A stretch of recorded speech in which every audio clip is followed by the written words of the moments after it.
Across 3 centuries, one family wielded more financial power than most nations, turning information into gold and wars into profit. From a cramped ghetto where they couldn't even own land, they rose to bankroll empires and literally changed the course of history. Here's what it was really like to build the world's most powerful banking dynasty.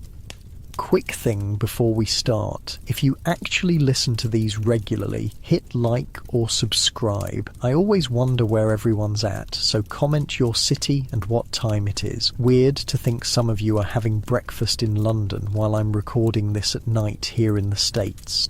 Alright, let's head back to 1760s Frankfurt, Germany. Trust me, it's gonna be quite a ride. But first, get comfortable. Seriously, adjust those pillows, pull up that blanket, because where we're going, you're gonna want to be cozy. Picture this, you're waking up in the Frankfurt Jewish ghetto. Not like your soft mattress right now, you're on a thin straw pallet that's seen better days, probably better years actually, and the first thing that hits you isn't the light creeping through the shutters, it's the smell.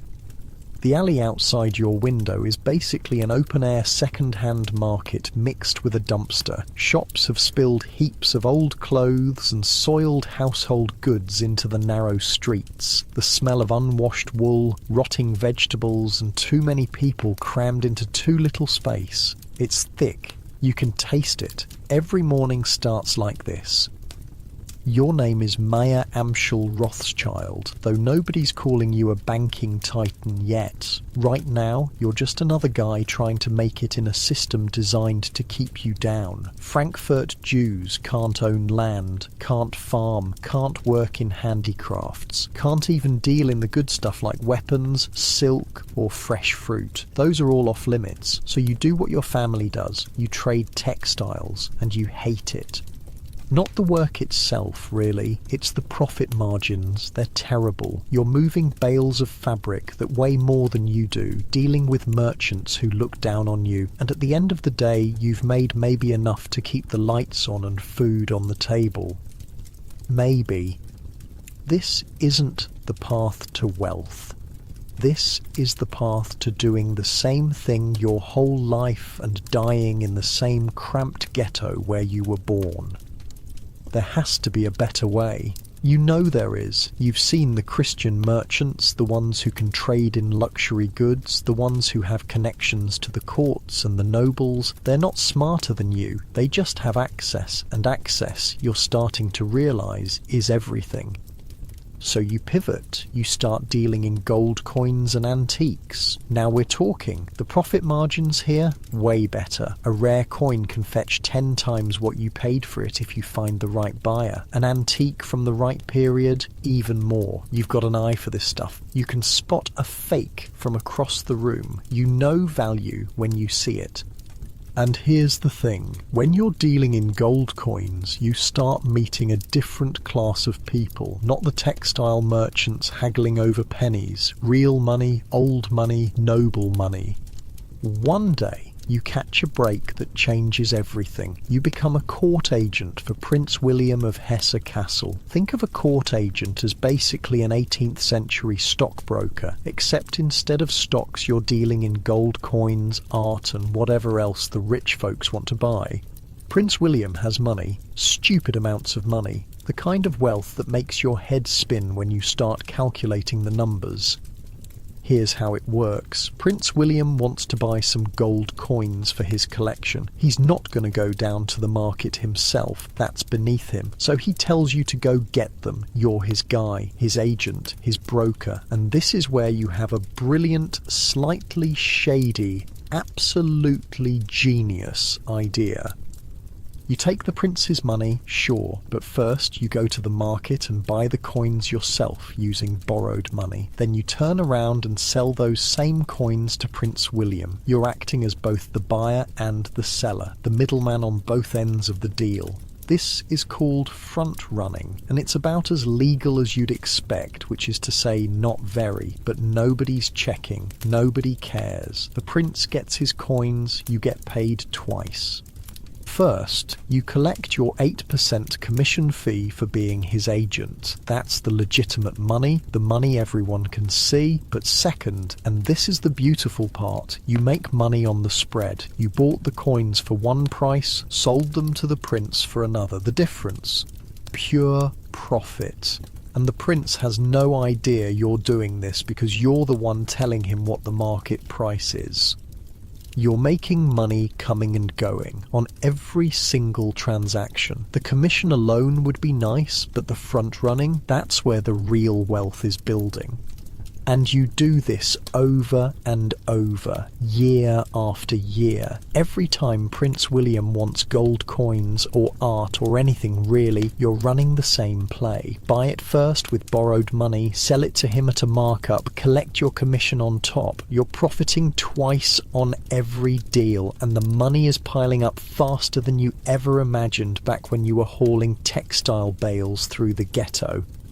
By 1782, you're not just comfortable, you're rich, really rich. So rich that Prince William makes you his official investment manager. Think about that for a second. The Jewish guy from the ghetto who couldn't legally own land is now managing the investment portfolio of one of the wealthiest princes in Germany. The kid who was trading second-hand clothes in the smelly alley is now being trusted with millions.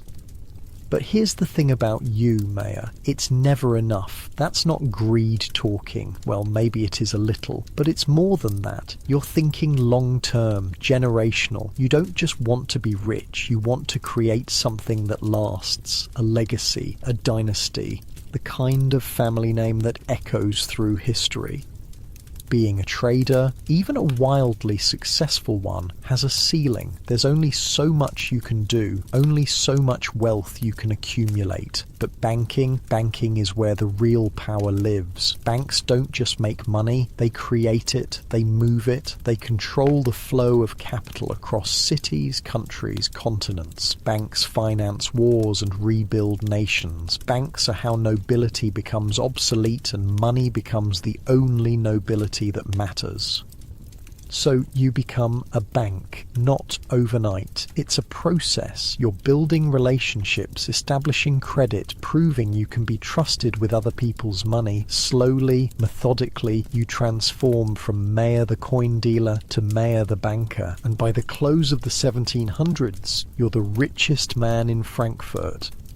But Frankfurt is still a ghetto. It's still Germany. It's still limited. You're the biggest fish in a very small pond, and you know it. You've hit the ceiling of what's possible here. To really build something permanent, something that survives you, you need to think bigger, way bigger. You've got 5 sons, 5 smart, ambitious, hungry sons who've watched you build this empire from nothing, and you've got a plan for them. A crazy, audacious, borderline insane plan that requires them to leave home and spread across Europe. You're going to send 4 of them to the great capital cities, Vienna, Naples, Paris, and the crown jewel, the centre of the financial universe, London. One son stays with you in Frankfurt to maintain the home base, but the other 4, they're your ambassadors, your outposts, your network. Each one will establish their own banking house in their city, but they won't compete with each other. They'll work together, they'll share information, they'll move money between cities faster than anyone else can. They'll create a financial spiderweb across Europe with the Rothschild family sitting at the centre of every strand. Your 3rd son, Nathan, is the one you're sending to London. And Nathan is special. He's got your business sense, but with an edge. He's fierce, ambitious, quick to take offence, and even quicker to strike back. Some people are going to love him. Most are going to hate him. You don't care. What matters is that he's capable, more than capable. He might even be better at this than you are. You give him £20,000. In today's money, that's serious capital, multiple millions. It's a fortune, but you expect him to turn it into 10 fortunes, and if anyone can do it, it's Nathan.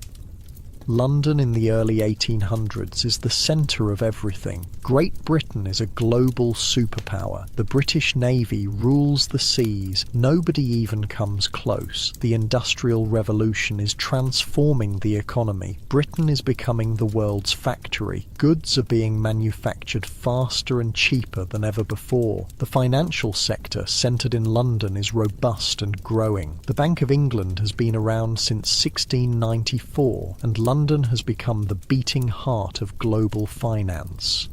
If you want to play in the big leagues, you go to London, and that's exactly where Nathan is headed. The pressure on Nathan is immense. He's not just representing himself, he's representing the family, the Rothschild name, your life's work, everything you've built. He can feel the weight of it. Every decision he makes, every deal he closes or fumbles, reflects on the family, on you, on the legacy you're trying to create.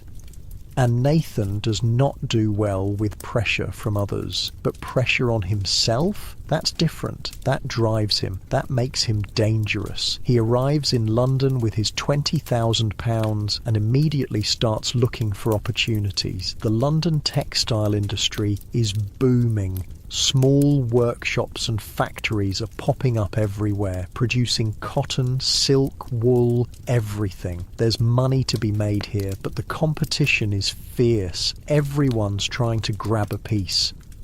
Nathan sees the game differently. Most merchants are focused on one part of the supply chain. You've got the guys who source raw materials, the guys who dye the fabrics, the guys who manufacture the finished goods. Everyone's specialised. Everyone's making one profit. Nathan wants 3 profits.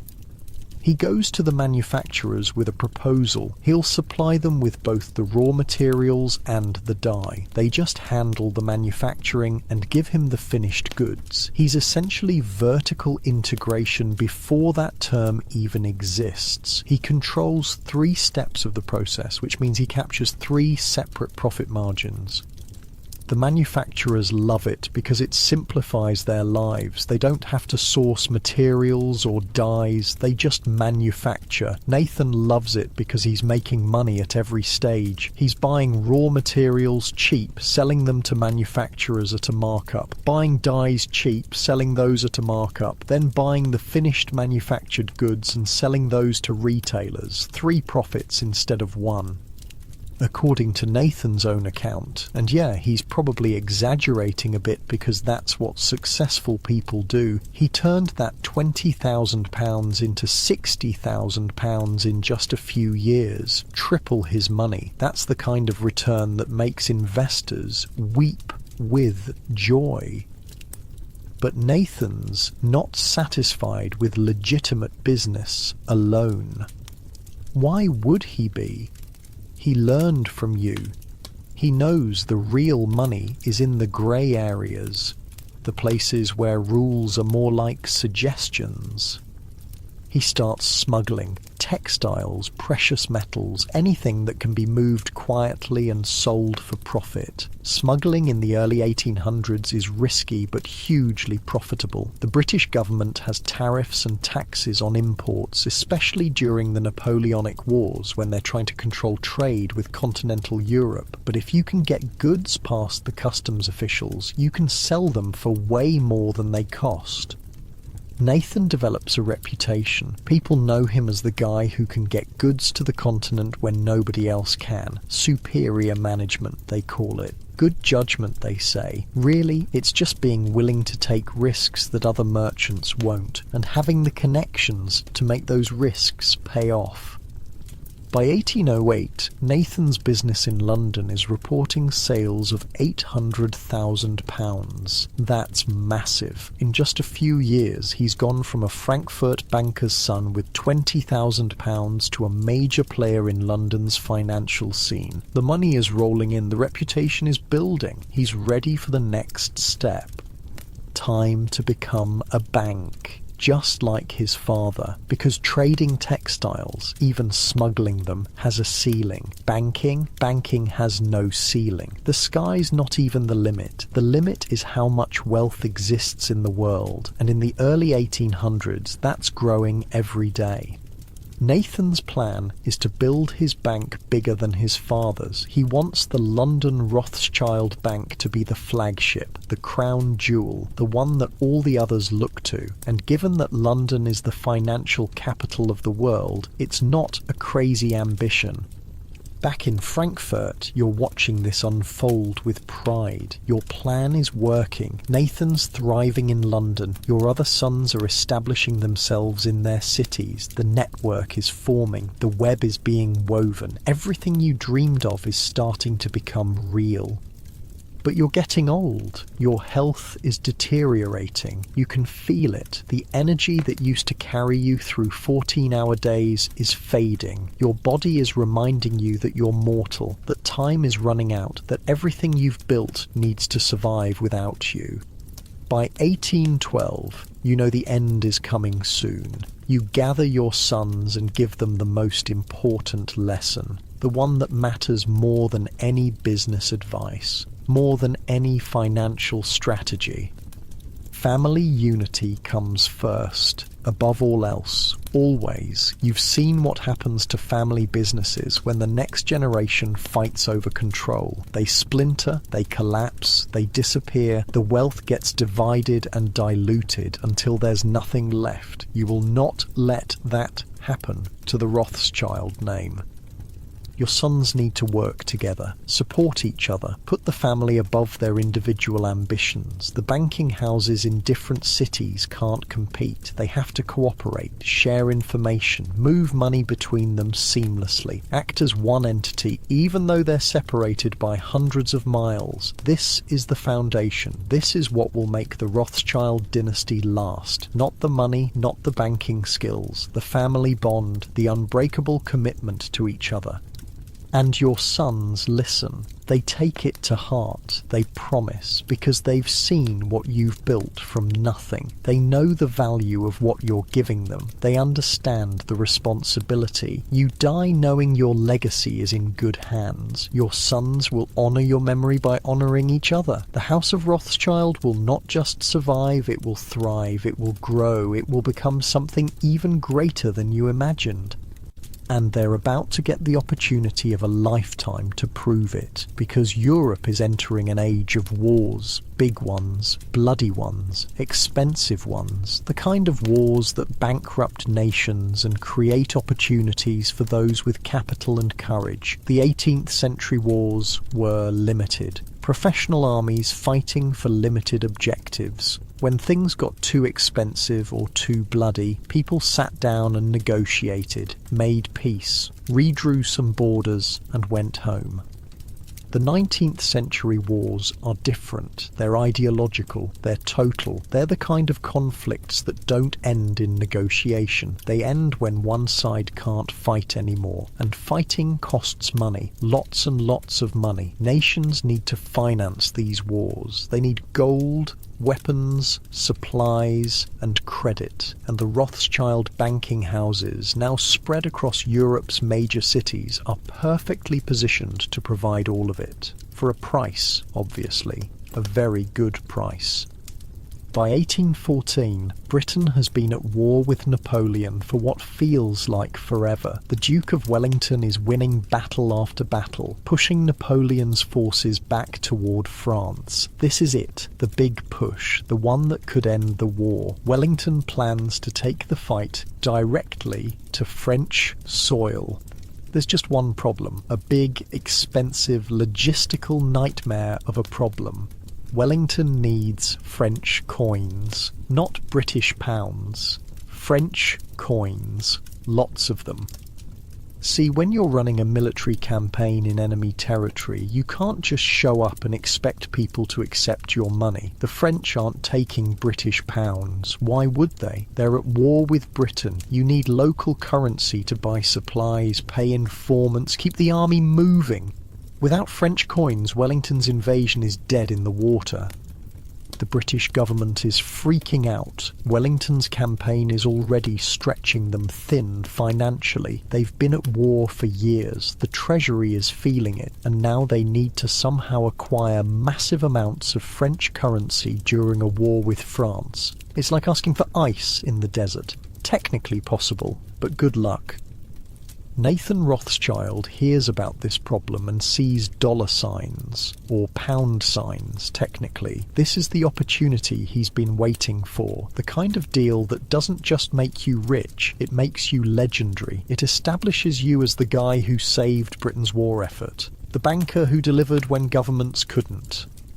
But there's a catch. Actually, there are several catches. First, you need to acquire huge amounts of gold. Then you need to convert that gold into French coins. Then you need to somehow transport those coins through a war zone to Wellington's army in France. Oh, and you need to do all of this faster than the British government can figure out an alternative solution, because if they find another way, your opportunity evaporates.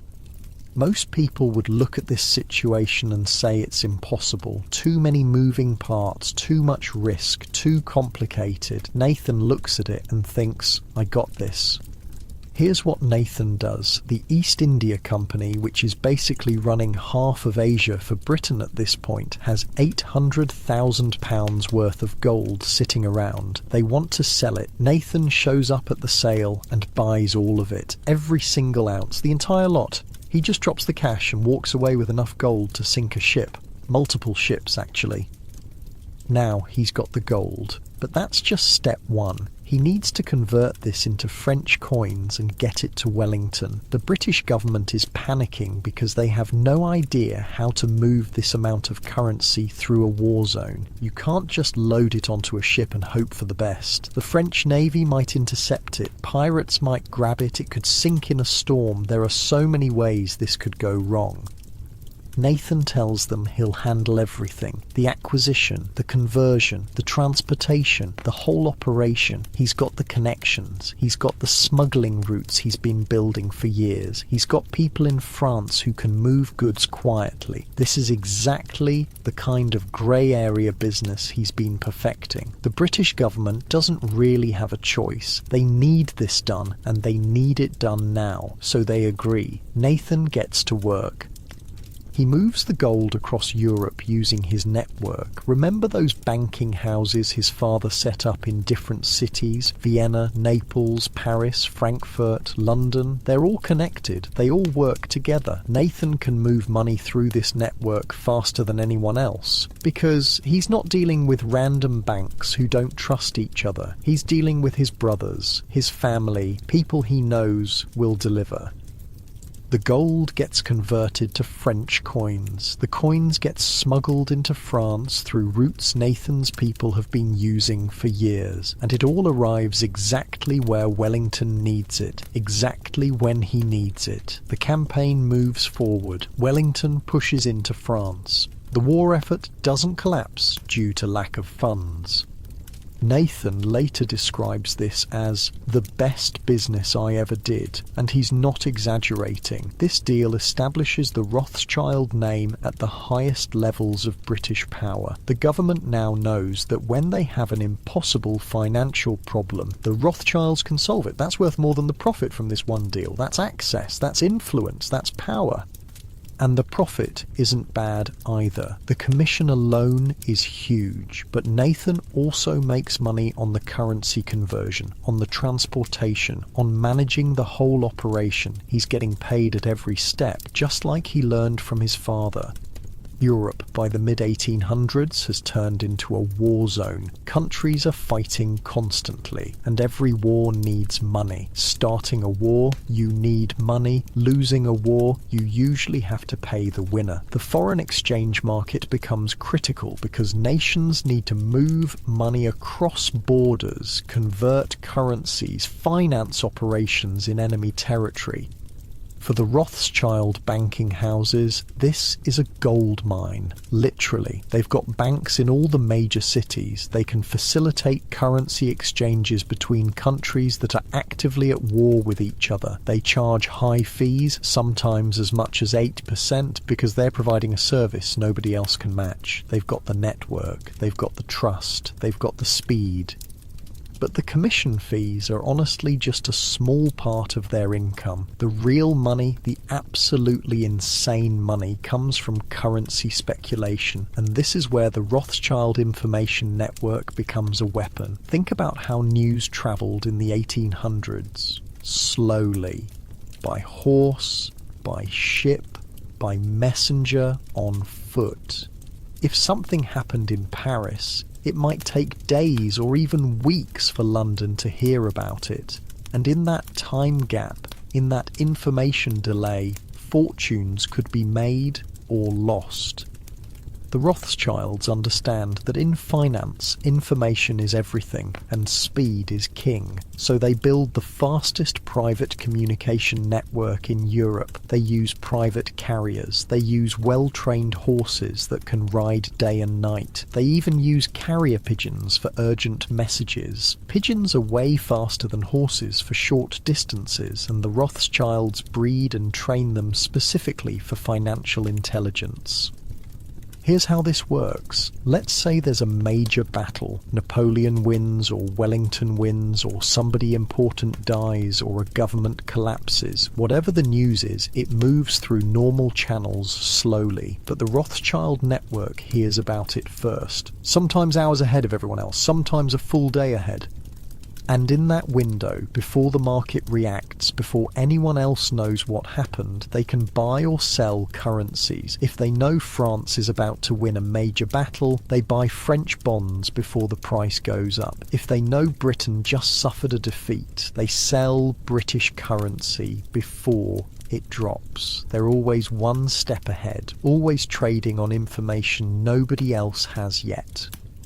This is insider trading before insider trading even has a name. It's legal because there are basically no financial regulations. It's just smart business. Ruthless, maybe. Unfair, definitely. But legal and wildly profitable. The profits from currency speculation absolutely dwarf everything else. The commission fees are nice, the loan interest is solid, but speculation, that's where the real wealth gets built. Nathan's making more money in a single day of trading than most people see in their entire lives. The London house's profits keep rolling in, year after year, deal after deal. Nathan's reputation grows. He's no longer just the son of a Frankfurt banker. He's not even just a successful London merchant. He's the banker, the guy kings and governments come to when they need money. The man who can move markets with a single decision. Nathan becomes the richest man in the world. Not in London, not in Britain. In the world. The wealth is almost incomprehensible. He's got more money than some countries have in their entire treasuries. And he's still in his 50s, still young enough to enjoy it, still hungry enough to want more. But even the richest man in the world can't defeat the one enemy that eventually comes for everyone.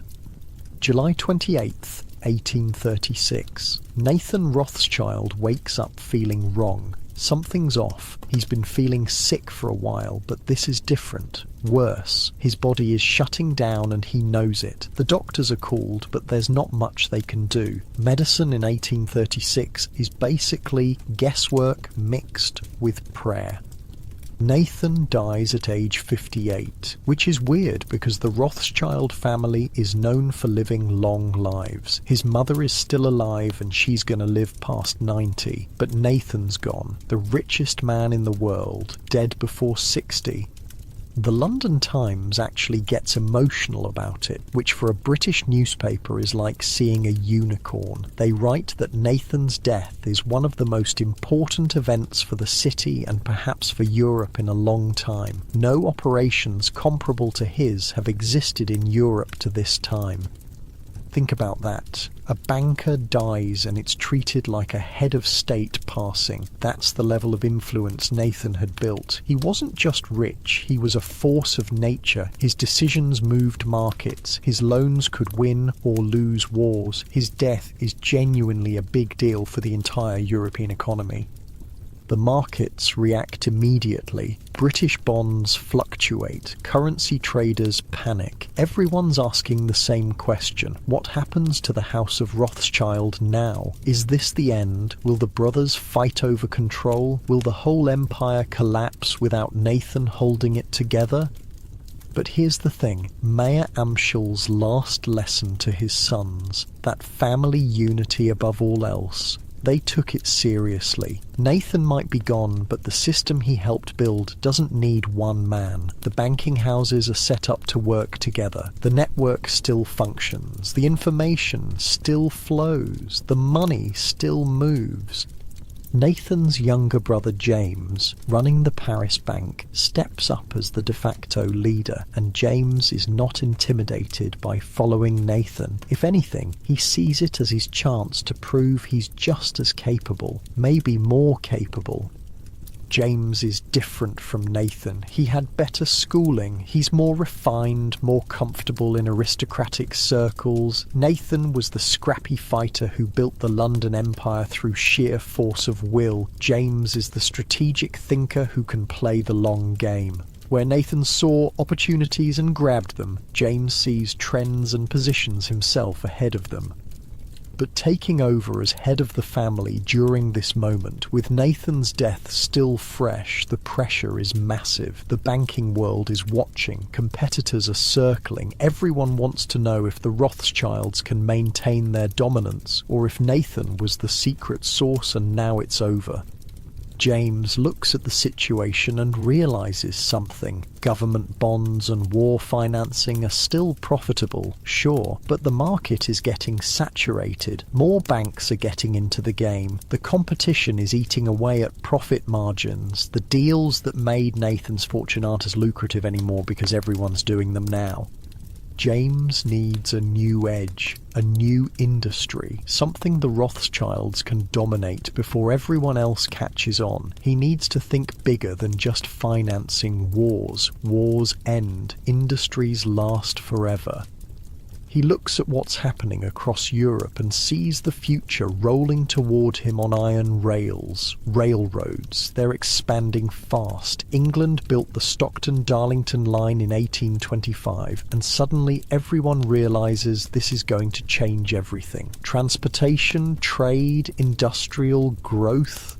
Railroads are connecting cities that used to be days apart. They're making goods cheaper to move. They're opening up markets that were previously too remote to reach.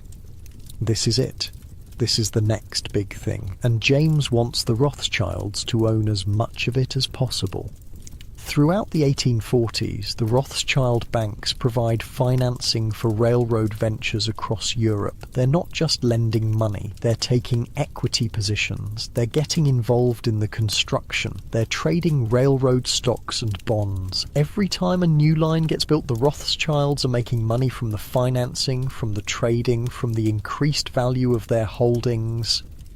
And James is clever about risk management. He uses other people's money whenever possible. He creates syndicates, basically groups of investors who pool their capital for big projects. The Rothschilds put in some money, but most of the risk is spread across the syndicate.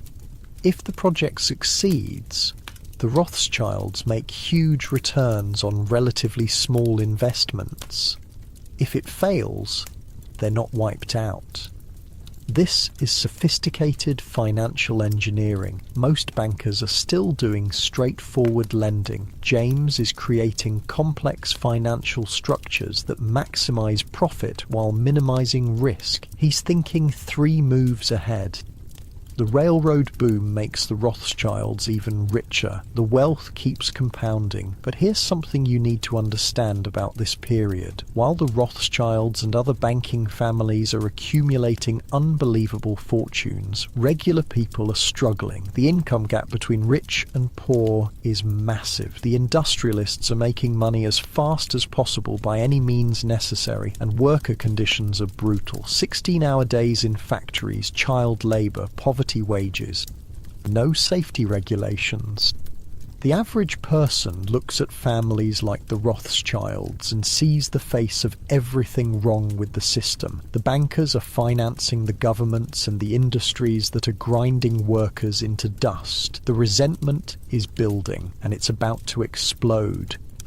By the late 1840s, France is a powder keg. The government is deep in debt from losing wars. The economy is on the edge. The French people are angry at the government and angry at the financiers who keep the government afloat. They're looking for someone to blame, and wealthy Jewish bankers make an easy target.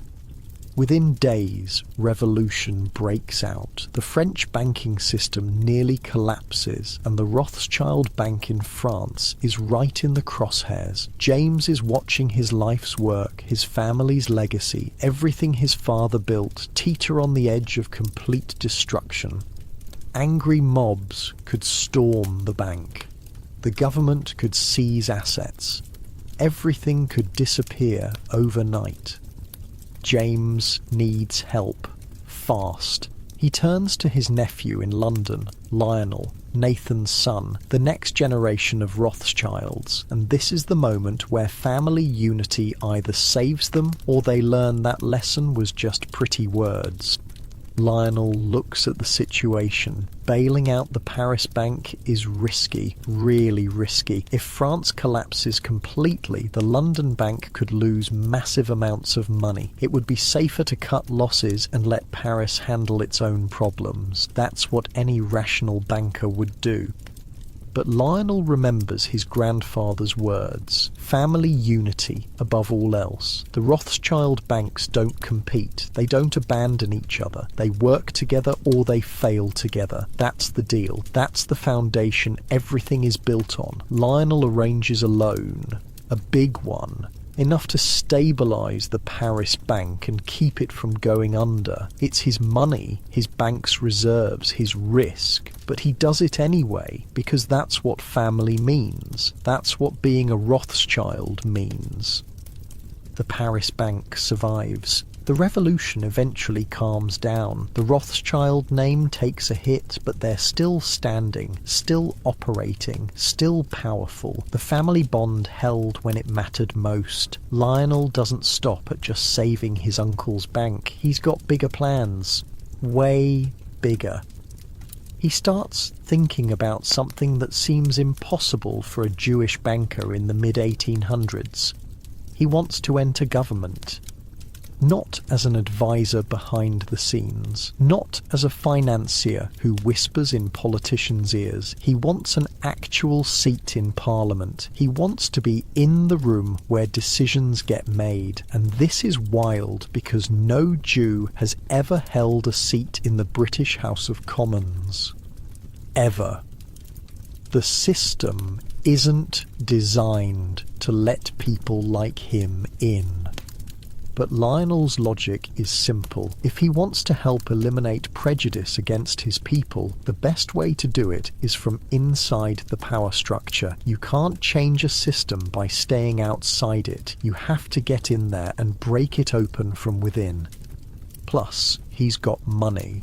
Lots of money, and in politics, money talks louder than anything else. Lionel starts buying up newspapers and funding media campaigns. He's basically running a modern political operation, except it's 1847, and nobody's really doing this yet. He's buying influence, shaping public opinion, getting his name out there.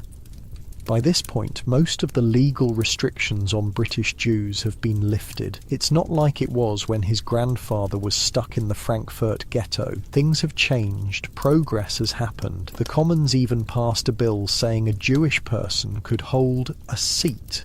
So technically, legally, Lionel can run for office. In August 1847, he mounts the hustings as a Liberal candidate for the City of London. That's a big deal. The City of London is the financial district. It's the heart of British commerce. If you're going to represent anyone, these are the people who matter for a banker. And Lionel wins. He actually wins the election. People vote for him. The Jewish banker from the Rothschild family just got elected to Parliament. Except there's a problem. A big, stupid, bureaucratic problem that's about to turn this victory into a years-long fight. To officially take his seat, Lionel has to swear an oath. Standard procedure. Everyone does it. But the oath requires you to swear on the Holy Scriptures, meaning the New Testament, the Christian Bible. And Lionel looks at this requirement and basically says, yeah, no, not happening. He's Jewish. He's not swearing on Christian scripture. It violates everything he believes. He tells them he'll swear on the Old Testament, the Torah. That's his holy book. That's what matters to him. Take it or leave it.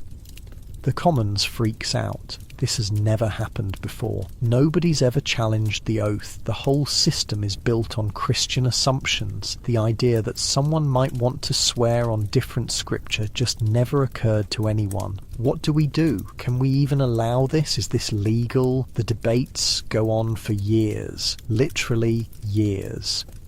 But Lionel doesn't back down. He keeps showing up, keeps making his case, keeps pushing, and eventually, finally, after way too long, they cave. They change the rules. Lionel gets to swear on the Old Testament and take his seat in Parliament. This is monumental for the House of Rothschild. They're not just bankers anymore. They're not just rich. They're in government. They've got political power to go with their financial power. That's a combination that makes them nearly untouchable. As James gets older in Paris, Lionel gradually takes over as the family's patriarch. He's the one everyone looks to for decisions. He's the one coordinating between the banking houses. He's running the show, and he thinks the Rothschilds are invincible. They've survived revolutions. They've grown richer through wars. They've broken into politics. What could possibly challenge them now? What he doesn't see coming is a rival, a new banking empire rising in the background, one that's studying everything the Rothschilds do and learning from it, one that's about to make a move so bold it'll shock everyone. Meet Junius Morgan, American banker working for a British merchant banking firm called George Peabody and Company. When Peabody retires in 1864, Junius takes over the whole operation, and Junius is smart, really smart. He's got that serious, business-like presence that old financiers love. He's calm, controlled, never shows emotion. The kind of guy who makes you trust him with your money just by looking at him. Junius understands that to play with the big boys, to compete with families like the Rothschilds, he needs to get into government financing. And in the 1860s, nothing creates more financing opportunities than wars. So he starts watching Europe, waiting for the right conflict, the right opportunity, the one that everyone else will pass on because it looks too risky. And in 1867, he sees the tension building. France wants to buy Luxembourg from the Netherlands. Seems straightforward enough, but Prussia, the rising German power, says absolutely not. They oppose the move. Prussia is led by Otto von Bismarck, and Bismarck is not someone you want to mess with. Bismarck's whole thing is creating a unified German empire under Prussian leadership. He's a wild man with a brilliant mind. Picture someone who gets into drunken brawls and fencing duels to prove his manliness, but who also has the strategic genius to manipulate all of Europe into doing what he wants. He's been described as a raging bull, dangerous, unpredictable, smart enough to be terrifying. The tension keeps building. France and Prussia are headed for war. Everyone can see it coming. And on July 19th, 1870, Napoleon III makes it official. France declares war on Prussia, which is exactly what Bismarck wanted. He's been manoeuvring for this. A war will let him unify the German states under Prussia's banner. It's all going according to his plan. Now here's where it gets interesting. The Rothschilds have been financing wars for like a century at this point. They're the go-to bankers for governments that need money for military campaigns. France should be an obvious client. They need loans, they need weapons, they need financing for the whole war effort.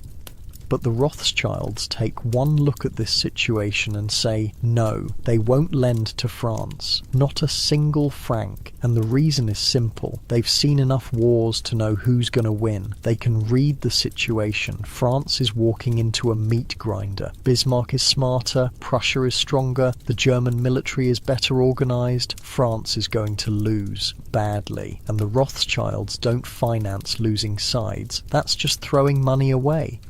Other major banking houses, like Baring Brothers, also pass. Nobody wants to touch this loan. It's too risky. France is going to get crushed and then they won't be able to pay back the money. Basic risk assessment, smart banking, protect your capital. Junius Morgan looks at this exact same situation and sees something completely different. He's asking a different question. Not can France win, but can France pay back a loan? And here's his calculation. Yeah, France is probably going to lose. The military situation looks bad. Bismarck is going to roll right over them. But here's the thing about France. The economy is diversified. They've got agriculture, manufacturing, trade. They've got a solid tax collection system. They've got national wealth beyond just their military. Even if France loses the war, even if it's a total disaster, they'll still be able to collect taxes. They'll still have an economy. They'll still be able to repay debts. It might take longer. They might need to raise taxes, but they can pay. That's what matters. That's the bet. Through his syndicate, Junius raises over £10 million for the French army. That's a massive loan, and he does something else that's crucial. As an American banker, he gives France access to American weapons. The French can buy guns, ammunition, supplies from America and ship them over. This is huge because Britain and Prussia are allied, so France can't easily buy British weapons. American suppliers are their best option. The war kicks off and it goes exactly how the Rothschilds predicted. Germany wins decisively, completely. It's not even close. The war ends with the Treaty of Frankfurt in 1871. France loses territory. Germany gets Alsace-Lorraine. The German Empire gets proclaimed at the Palace of Versailles, which is basically the ultimate power move. We just beat you so bad we're declaring our empire in your palace. At Versailles, in the Hall of Mirrors, maximum humiliation. France is defeated, occupied, and forced to pay massive reparations to Germany. It's a disaster. Everyone who passed on lending to France is feeling pretty smart right now. They avoided a terrible investment. Good call, right? Except France doesn't default on Junius Morgan's loan. That's the crazy part. Bismarck predicted they would. Most people assumed they would. How's a defeated nation going to pay back millions of pounds when they're also paying reparations to Germany? It should be impossible. But Morgan called it right. France raises taxes, they sell some assets, they squeeze their economy, and in 1873, just 2 years after losing the war, they prepay the bonds. They pay back the entire loan early, with interest. Junius Morgan walks away with £1.5 million in profit. From a deal everyone else thought was insane, from a loan that all the smart money passed on. He made a fortune by seeing what the Rothschilds missed, by asking the right question instead of the obvious question. This changes everything. The House of Morgan is now a major player in international finance. They're competing with the Rothschilds. They're taking deals the Rothschilds won't touch and making them pay off. Word spreads fast in banking circles. Morgan isn't just some American upstart. He's legitimate. He's got capital, connections, and most dangerous of all, he's got guts. The balance of power is shifting. For decades, if you needed major financing, you went to the Rothschilds. Now there's another option. Now there's competition. And competition means the Rothschilds can't charge whatever they want anymore, can't pick and choose deals as easily, can't assume they'll always be the first call. While Junius is building his empire, the Rothschilds are dealing with their own transition. James Rothschild dies in 1868. He held the family together after Nathan's death. He pushed them into railroads and kept them dominant. Now he's gone too. And the younger generations, the grandchildren of Mayer Amschel, they're different. They're not as unified, not as hungry. They grew up rich. They didn't build this empire from nothing. They inherited it. And that changes your relationship with money, changes your drive. Some of them are more interested in art and culture than banking. Some want to invest in exotic ventures rather than stick to traditional finance. The tight family bond that Mayer Amschel insisted on is starting to fray. Not breaking, but loosening. The banking houses are becoming more independent, more focused on their individual markets than on the collective family strategy. The Rothschilds start looking beyond Europe. They need new opportunities, new markets. They invest heavily overseas. A big chunk of their portfolio goes to Egypt, financing infrastructure projects. They put money into Indian railroads. These are huge investments in growing markets. The kind of moves that could pay off massively if they work out. But these investments are also risky. You're dealing with governments that are less stable, projects that are harder to oversee from Europe, currency fluctuations, political instability, colonial powers shifting. There are a lot of variables, a lot of ways things can go wrong. What the Rothschilds really need, what could get them back to their past dominance, is a bigger marketplace, a place with more money moving around than anywhere they currently operate, a new financial centre that's emerging to rival or even surpass London. And across the Atlantic, exactly that kind of place is taking shape. America is growing fast, really fast. From the 1850s to the 1870s, the country is exploding. The Industrial Revolution hits America like a freight train. Westward expansion opens up massive territories. The Transcontinental Railroad gets completed in 1869, connecting the East Coast to the West Coast. Suddenly you can move goods and people across the entire continent. Industrialists are emerging who make the European nobility look poor. Cornelius Vanderbilt dominates railroads. Andrew Carnegie is building a steel empire. John D. Rockefeller creates Standard Oil and basically monopolizes the entire petroleum industry. These guys are creating fortunes that would make even the Rothschilds pause. The American economy is becoming the biggest in the world. New organizational structures, new ways of doing business, new industries. It's chaotic and wild and full of opportunity. And the Rothschilds, who've been dismissing America as a land of madmen for years, are starting to realize they missed something big. They see the House of Morgan succeeding. They see Wall Street emerging as a financial centre that could rival London. They realise America is where the action is moving, where the next century of wealth will be built. They need to get in. They need to find opportunities. They need to make up for lost time. And the perfect opportunity is about to present itself, not in a boom, but in a crash, not in success, but in disaster, because that's when the biggest opportunities appear, when there's blood in the streets, as the saying goes. When everyone else is panicking and selling, that's when smart money buys. For America, that day arrives on May 9th, 1893, and it's going to be bad. Really, really bad.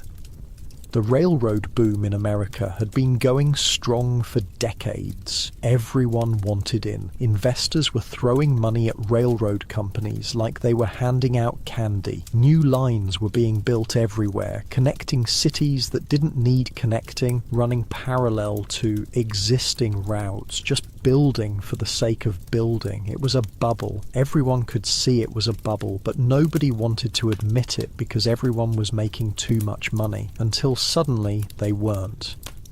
May 9th, 1893, the whole thing collapses. Not slowly, not gradually, just boom, gone. Railroad companies start going bankrupt. one after another, like dominoes falling. The entire industry, which had been the backbone of American growth, just implodes. Banks that lent money to railroads suddenly have worthless paper. Investors who bought railroad stocks watch their portfolios evaporate. Companies that supplied railroads lose their biggest customers overnight. This triggers one of the worst depressions in American history, the Panic of 1893. People lose jobs, businesses close, banks fail. It's a total mess, and everyone's looking to the government to do something, fix it, make it better. Isn't that what governments are for? President Grover Cleveland has different ideas. He's absolutely determined to maintain the gold standard. That's his thing, his line in the sand. The US dollar is convertible to gold at a fixed rate, and that's not changing, no matter what. You got to understand the context here. Back in the 1890s, the US dollar wasn't the global currency. That was the British pound. Britain had the world's dominant economy, and the pound was what everyone used for international trade. If America wanted to be taken seriously, if it wanted to attract foreign investment and be seen as a real player on the world stage, it needed to prove its currency was solid, backed by gold, trustworthy. Cleveland believes that maintaining gold convertibility is more important than anything else, more important than helping the economy recover, more important than bailing out failed businesses, more important than unemployment or suffering. If the dollar loses its gold backing, America loses its credibility. That's his thinking, so he refuses to do expansionary fiscal policy. No tax cuts, no increased government spending, no stimulus, nothing that might threaten the gold reserves. Which would be fine except for one tiny problem. The government is running dangerously low on gold. People are panicking and converting their dollars to gold because they don't trust the currency anymore. And every day, more gold leaves the treasury. At the rate things are going, the government is maybe days away from running out completely. If that happens, the gold standard collapses, the dollar collapses, American credibility on the world stage, gone. Foreign investment, gone. It would be a disaster that makes the current depression look mild. Cleveland needs help. Fast. He calls on J. Pierpont Morgan, Junius's son, the next generation of the Morgan banking dynasty. Junius died a few years earlier in a traffic accident, tragic and random, and now J.P. Morgan is running the show. And if you thought Junius was impressive, J.P. is on another level. J.P. Morgan looks at the situation and understands immediately how bad this is. The government is about to default on the gold standard. That would be catastrophic for America. And honestly, it would be pretty bad for the House of Morgan too, since their entire business model depends on America being financially stable. If the country goes down, they go down with it.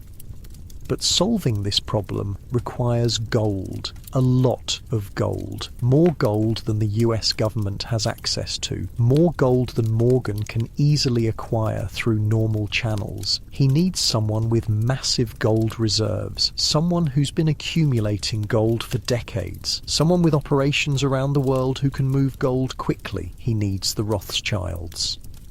For the last 30 years, while Morgan was building his American empire, the Rothschilds have been quietly investing in gold and silver mining operations all over the world, South Africa, South America. Wherever there are mines producing precious metals, the Rothschilds have been buying stakes. Their gold holdings are enormous, way bigger than any government's.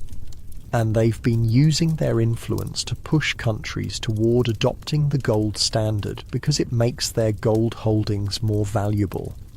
J.P. Morgan reaches out to the Rothschilds. Here's the situation. Here's what we need. Can you help? The Rothschilds look at this and see a perfect opportunity. They get to help stabilize America, which is good for their other American investments. They get to establish a relationship with the US government, which opens doors for future business, and they get paid handsomely for the service. Win-win-win. Morgan arranges to issue $65 million in government bonds. That's the funding mechanism. The government is essentially borrowing money from the public. Morgan takes those bonds and uses the money to negotiate with the Rothschilds. He buys 3.5 million ounces of gold. That's a staggering amount. We're talking tons and tons of physical gold that has to be transported across the Atlantic. Now here's why banks loved doing business with governments back then. Still do, actually. Governments are reliable borrowers. They pay back their debts because they can always collect more taxes. They're not going to go bankrupt and disappear. They might be slow payers sometimes, but they pay. That makes them low-risk, high-reward clients, the kind of customers every bank wants.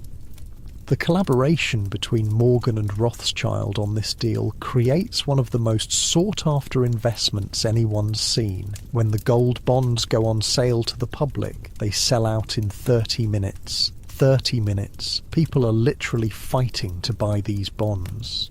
The confidence in the US government, backed by Morgan and Rothschild gold, is that strong.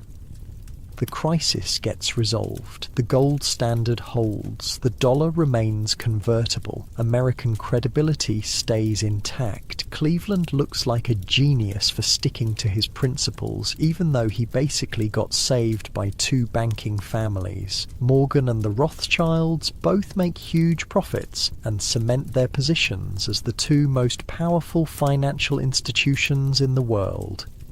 And America takes its place on the world stage as a legitimate economic superpower, not just a big country with potential, an actual empire, a rival to Britain, a force that will dominate the 20th century.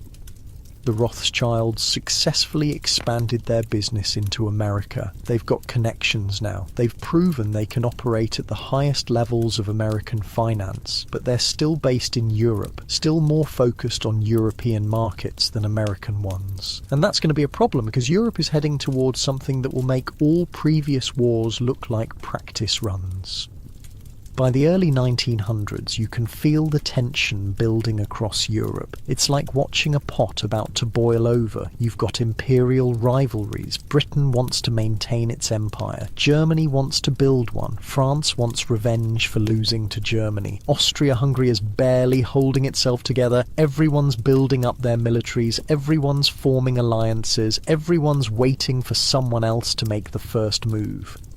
The Rothschilds, who've been profiting from European conflicts for a century, see this tension and think it's just another opportunity. More wars mean more financing needs, more government bonds, more currency trading. Same game they've been playing forever. They're actually advocating for military expansion in some cases. The head of the London Rothschild Bank, Natty Rothschild, is pushing for Britain to expand its naval capabilities, build more ships, maintain dominance at sea.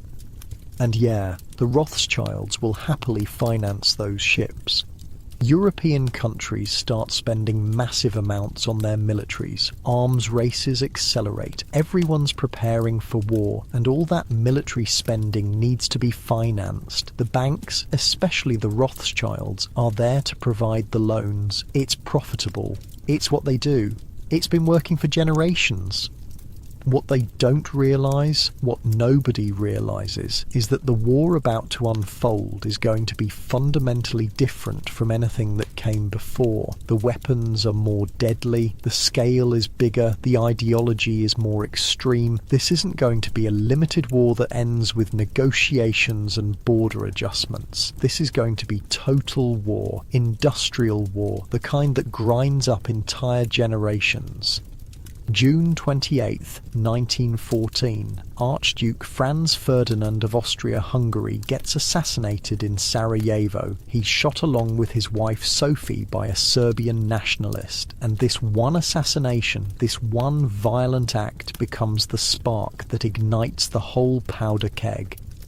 See, Serbia doesn't want to be ruled by Austria-Hungary. They want independence. They're their own people with their own identity, and Austria-Hungary is old, tired, imperialistic. The Serbians are done with it, so some nationalist radicals decide to make a statement by killing the Archduke. Bold move, terrible move, but bold. Austria-Hungary blames Serbia, demands crazy concessions. Serbia refuses some of them. Austria-Hungary declares war, but Serbia has allies. Russia backs Serbia. Germany backs Austria-Hungary. France backs Russia. Britain eventually backs France. The alliance system turns one assassination into a continental war in a matter of weeks.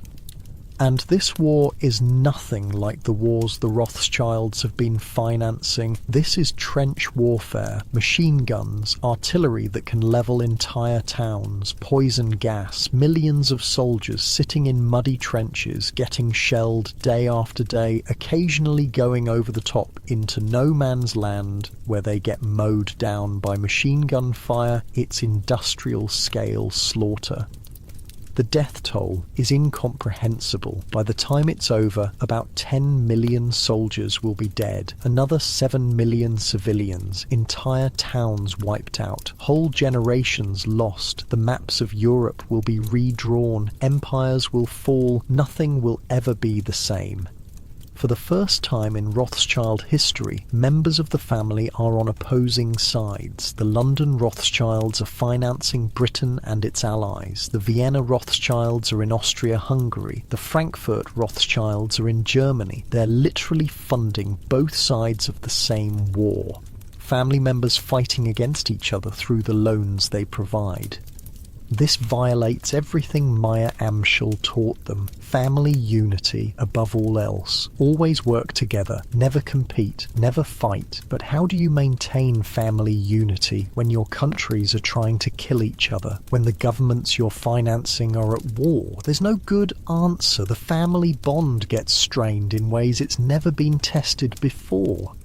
The Rothschilds survive World War I. They even profit from it because war financing is still profitable, but their dominance is slipping. The scale of their operations is getting overshadowed by a new generation of banks, particularly by the House of Morgan in America. Morgan Bank becomes the key financier for the US government during World War I. They're raising funds through war bonds. They're extending loans to European allies. They're coordinating between American industry and military needs. J.P. Morgan's son, Jack Morgan, is running the operation now, and he's doing it bigger and better than the Rothschilds ever did. The centre of financial power is shifting from London to New York, from the old world to the new world, from the Rothschilds to Morgan. In 1935, the Jewish Chronicle, which had been following the Rothschild family for generations, basically admits what everyone can see. The Rothschilds' heyday is fading. They're still rich, still powerful, still influential, but they're not the dominant force anymore. The world has changed. Banking has changed. And the Rothschilds haven't kept up. Some of the smartest members of the younger generation are walking away from the family business entirely. They're pursuing other interests: art, science, politics, anything but banking. The drive that built the empire, that hunger that Maya Angelou had, it's not there in the same way for kids who grew up rich. You can't recreate that desperation, that need to prove yourself. That's something you either have because you started with nothing, or you don't have it at all. The banking houses in different cities start pursuing their own strategies instead of working as one unified empire. The Paris Bank does its thing, the London Bank does its thing, Vienna does its own thing. They're still connected, still family, but they're not operating as one coordinated force anymore. The tight integration that made them dominant is loosening. And then the world gets even worse, way worse, because Europe's about to do the whole World War thing again, except this time it's going to be even more brutal, even more destructive, even more catastrophic for the Rothschild family personally. After World War I, Germany is humiliated and broke. They lost territory. They're paying massive reparations. The economy is destroyed. Inflation gets so bad that people are using wheelbarrows full of cash to buy bread. The suffering is real and widespread. Into this chaos steps a new kind of leader, one who understands how to harness anger, how to channel resentment. Between October 1749 and March 1750, thousands of colonial families endured winters so brutal that ink froze mid-sentence, cattle died standing in fields, and survival meant choosing between freezing or starving. The cold was relentless and unforgiving, but for these determined settlers, life somehow continued in rooms with gaps in the walls and no shutters. Here's what life was really like surviving a colonial winter. Before we start, if you use these to fall asleep, hit subscribe so you don't miss any. Comment where you're at and the time too. Kind of fun seeing all the different places. Someone from Iceland commented once and I had to Google what time zone that even is. Okay, tonight it's 1749 Pennsylvania. But wait, are you comfortable? No, really. Check. Pillows, blankets, the whole deal. Where we're going, you'll want to be settled. Your eyes snap open in pure darkness. Not the cozy darkness of your bedroom right now, with your warm blanket and soft mattress. This is different. This is the kind of dark that comes when you're sleeping on a straw mattress in a log cabin with gaps between the planks wide enough to see moonlight through. The first thing that hits you is the cold. Not chilly, not uncomfortable, cold like someone dumped a bucket of ice water over your entire body while you slept. Your breath comes out in thick white clouds. You can literally see each exhale hanging in the air in front of your face. You're 13 years old. Your name is William. And you've just woken up on January 21st, 1750, in Raccoon, New Jersey.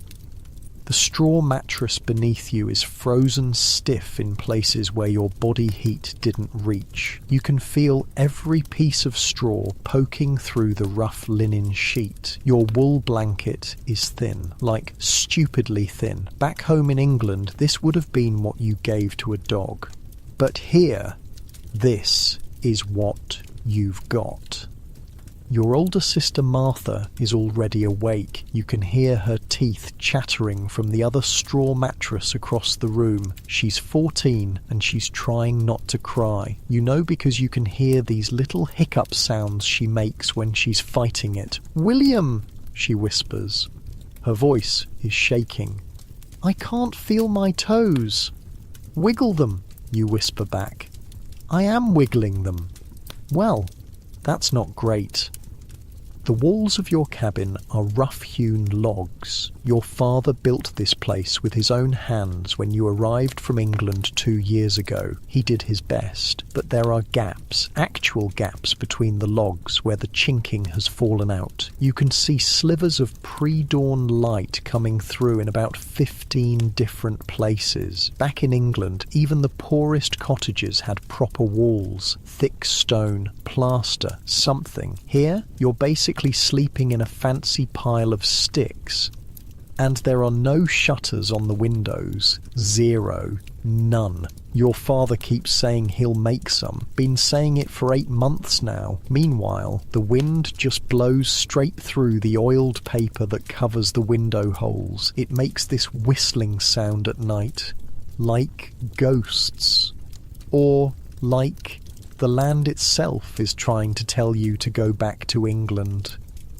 You pull the blanket up to your chin. It doesn't help. The cold is everywhere. It's in the air you breathe. It's in the wooden floor beneath you. It's seeping through every gap in the walls like water through a sieve. Your stomach growls. When did you last eat? Yesterday at midday, you had some cornmeal mush. That was it. One meal. Your mother keeps saying the food supplies need to last until spring. Spring is still 2 months away. 2 months. 60 days of this.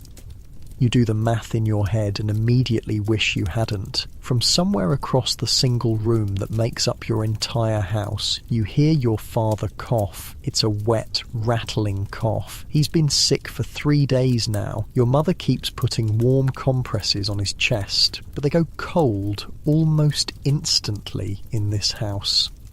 The room you're in right now, it's everything. Kitchen, bedroom, living space, storage, all of it. One room, maybe 20 feet by 15 feet. There's a stone fireplace on the far wall, but it went out sometime in the night, because of course it did. Your father was supposed to bank it properly before bed, pack it with ash to keep the coals alive till morning, but he was coughing so hard he could barely stand, so the fire died, and now the inside of your house is basically the same temperature as outside, which, if Peter Kalm's thermometer is right, is about 7¾ degrees below freezing, Fahrenheit. You don't know what Fahrenheit means exactly, but you know it's bad when water turns to solid ice inside the bucket by your bed. Speaking of which, you glance at the wooden bucket near the door. There's a skin of ice on top of the water that's at least a 1/4 inch thick. You watched your mother fill that bucket just before bed last night. Fresh water from the well. Now it's frozen solid enough that you could probably stand on it. Not that you're going to try. You're cold, not stupid. Your younger brother Samuel is still asleep somehow. He's 8, small for his age. He's curled up in a ball under his section of the blanket you all share, and you can see his whole body shivering, even in sleep. You need to get up. You need to start the fire. You're the oldest boy, which means this is your job now that your father is sick. But the thought of leaving this mattress, as uncomfortable and frozen as it is, makes you want to cry just like Martha. Outside, you can hear wind. It's not howling exactly, more like this steady, constant push against the cabin walls, like the winter itself is leaning against your house, testing it, seeing if it'll hold. Through one of the bigger gaps in the wall, you can see the sky starting to lighten.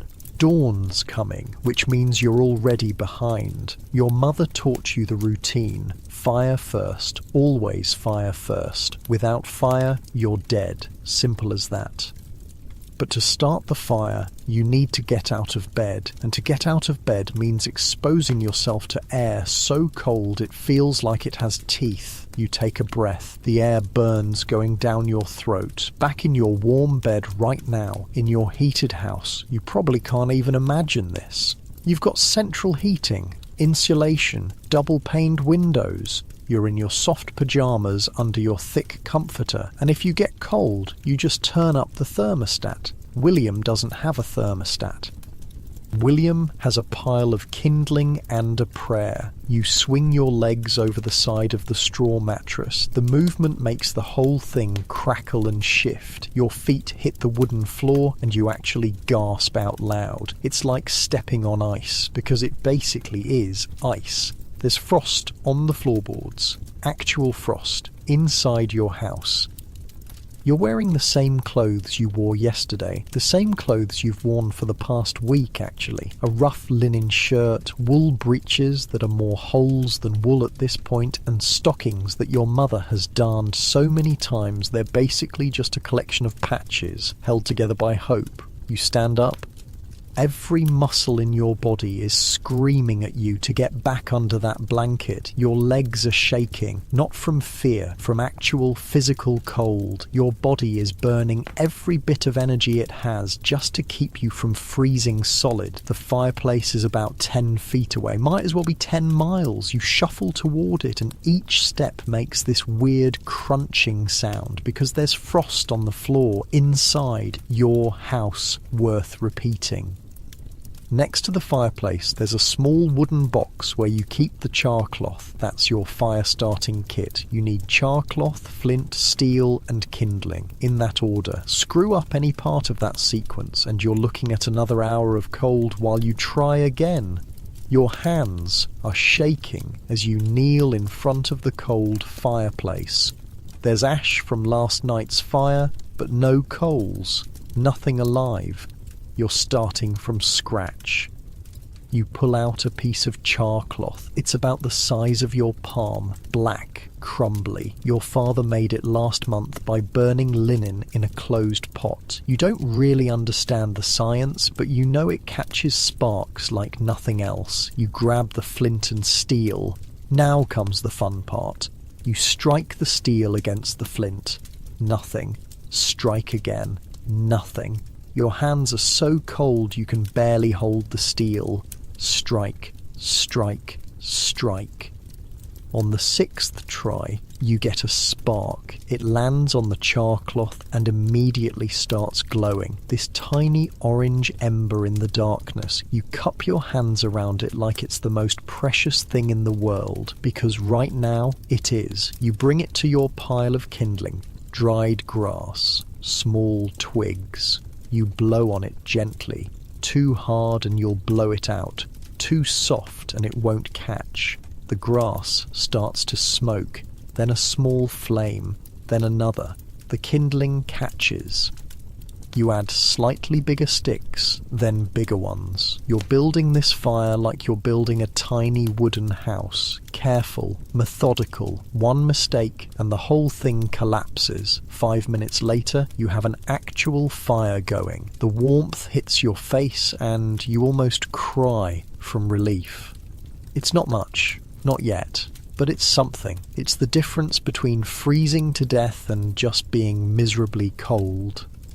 Good job, William, your mother's voice from behind you. She's awake, probably has been the whole time. She doesn't sleep much these days. She's 34 years old and looks 50. The colonies do that to people. Age them like milk left in the sun. Her hands are red and cracked from cold.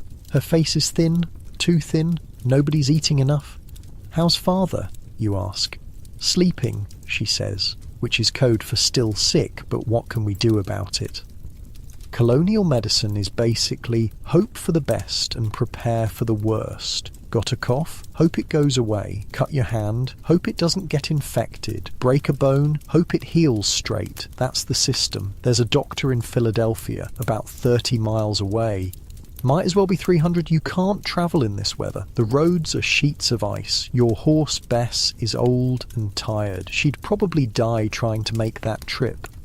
So your father either gets better on his own, or he doesn't. Your mother moves to the fireplace and starts adding bigger logs. She knows how to build a fire that'll last. She's been doing this her whole life, first in England, now here. We need water, she says. You know what that means. The well is outside, and outside is where the cold lives. You look at the door. It's just a rough wooden door with leather hinges. There are gaps around the edges big enough to stick your finger through. You can see daylight coming through in thin lines. I'll get it, you say, because what else are you going to say? Your mother hands you the wooden bucket, the one that had frozen water in it. She's already dumped the ice outside. The bucket is empty, cold. When you grab the handle, it burns your hand with cold. You walk to the door. Put your hand on the rough wood, take a breath, and step outside into a winter that's trying to kill you. The cold hits you like a physical wall, like walking face first into a frozen river. Your eyes immediately start watering. The tears freeze on your cheeks before they can fall. The sky is this pale, washed-out blue. Not the pretty blue of a spring morning, the cold blue of a sky that's forgotten what warmth means. The sun is just starting to peek over the trees in the distance, and it looks weak, tired, like it's given up trying to warm this frozen land. Snow covers everything, about 6 inches deep, like Peter Kalm measured. It's the 3rd snow this month. Each one comes, sticks around for a few days, then melts. Then another comes, then another. It's like the winter can't make up its mind whether to stay or go, so it just keeps coming back. Your breath makes huge white clouds in front of your face. You've never seen your breath this thick. It's like you're breathing out smoke.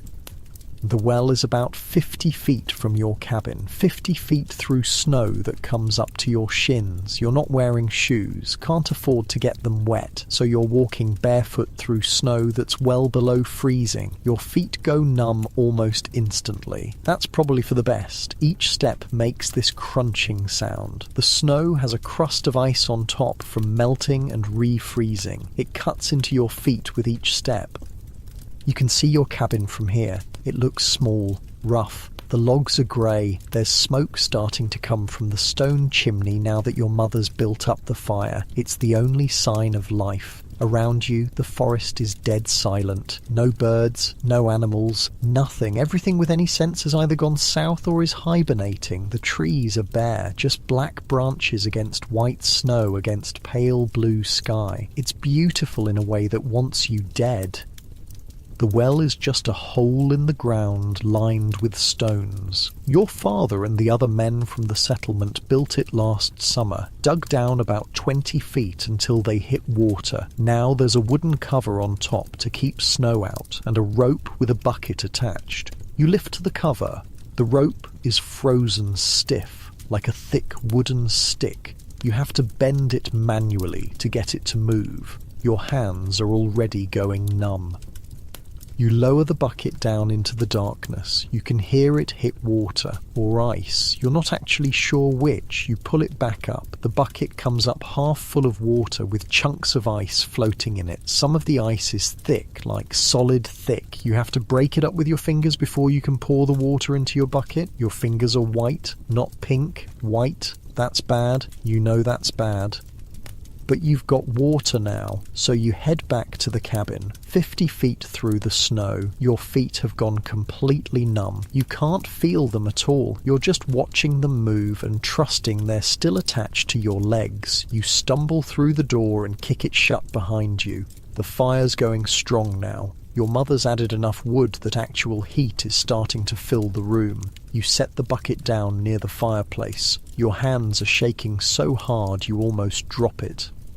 Get your feet by the fire, your mother says, not asks, orders. You sit on the floor and stick your feet toward the flames. The feeling comes back in stages. First, nothing, then pins and needles, then actual pain. Your feet hurt so bad you have to bite your lip to keep from yelling. This is just morning, just getting water. This is every single day.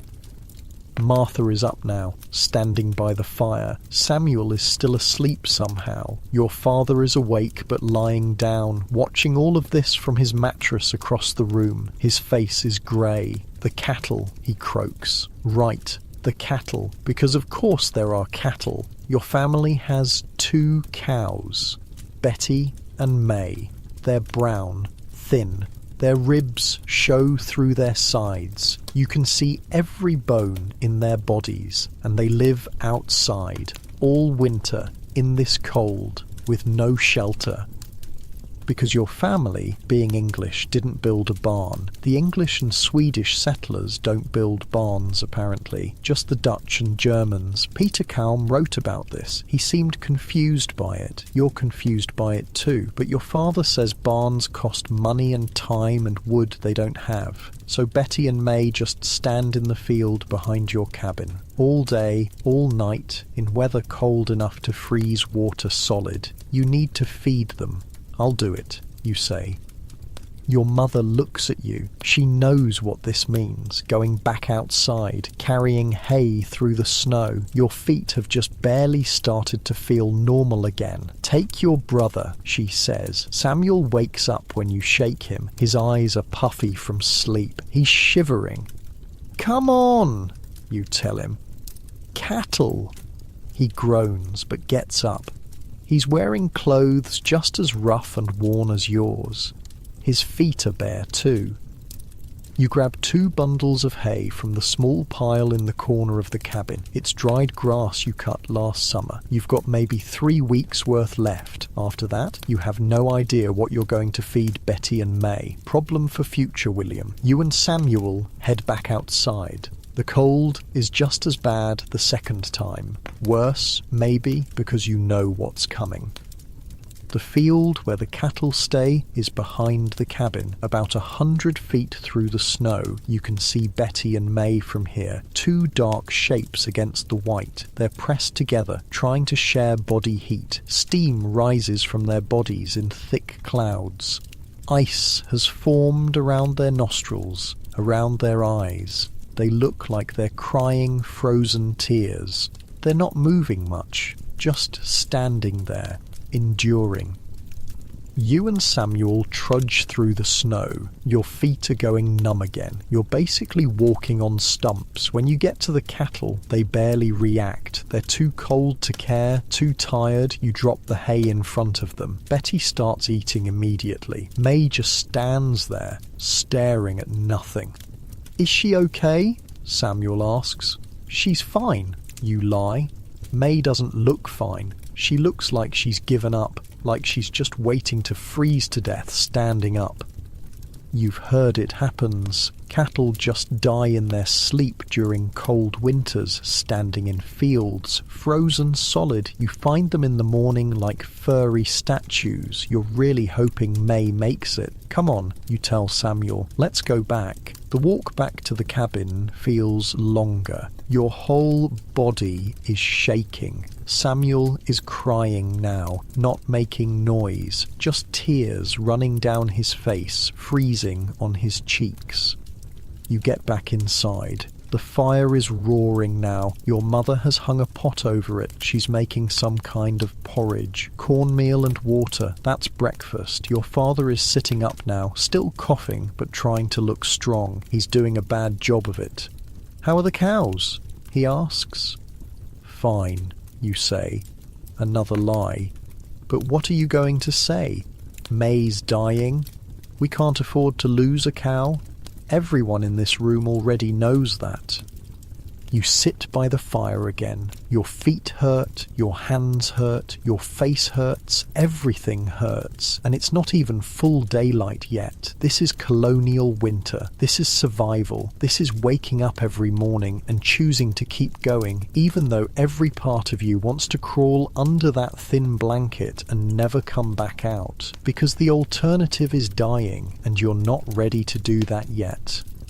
Outside, the wind picks up. It hits the side of the cabin and makes the whole structure groan. Snow starts falling again, small flakes drifting past the window gaps. Your mother stirs the pot over the fire. Martha sits next to you, still not talking. Samuel curls up on his mattress, pulling the blanket over his head. Your father coughs again, that wet, rattling cough that means something is wrong inside his chest. The fire crackles, the wind blows. And somewhere in the forest, something howls. Maybe a wolf. Maybe just the winter itself, laughing at all of you. You stare into the fire and try to remember what warmth feels like. Real warmth. Not this desperate, clawing, temporary warmth from a fire that'll die if you don't feed it constantly. But the kind of warmth you're feeling right now, in your bed, with your heating and your blankets and your full refrigerator downstairs. The kind of warmth William can't even imagine. The kind of warmth that means you're going to survive the night, every single night, without even thinking about it. The porridge is ready when the sun finally clears the trees. Your mother ladles it into wooden bowls, 4 bowls, 1 for each of you kids. She doesn't take any for herself. Neither does your father. "Not hungry," she says when you look at her. That's code for "we're stretching the food."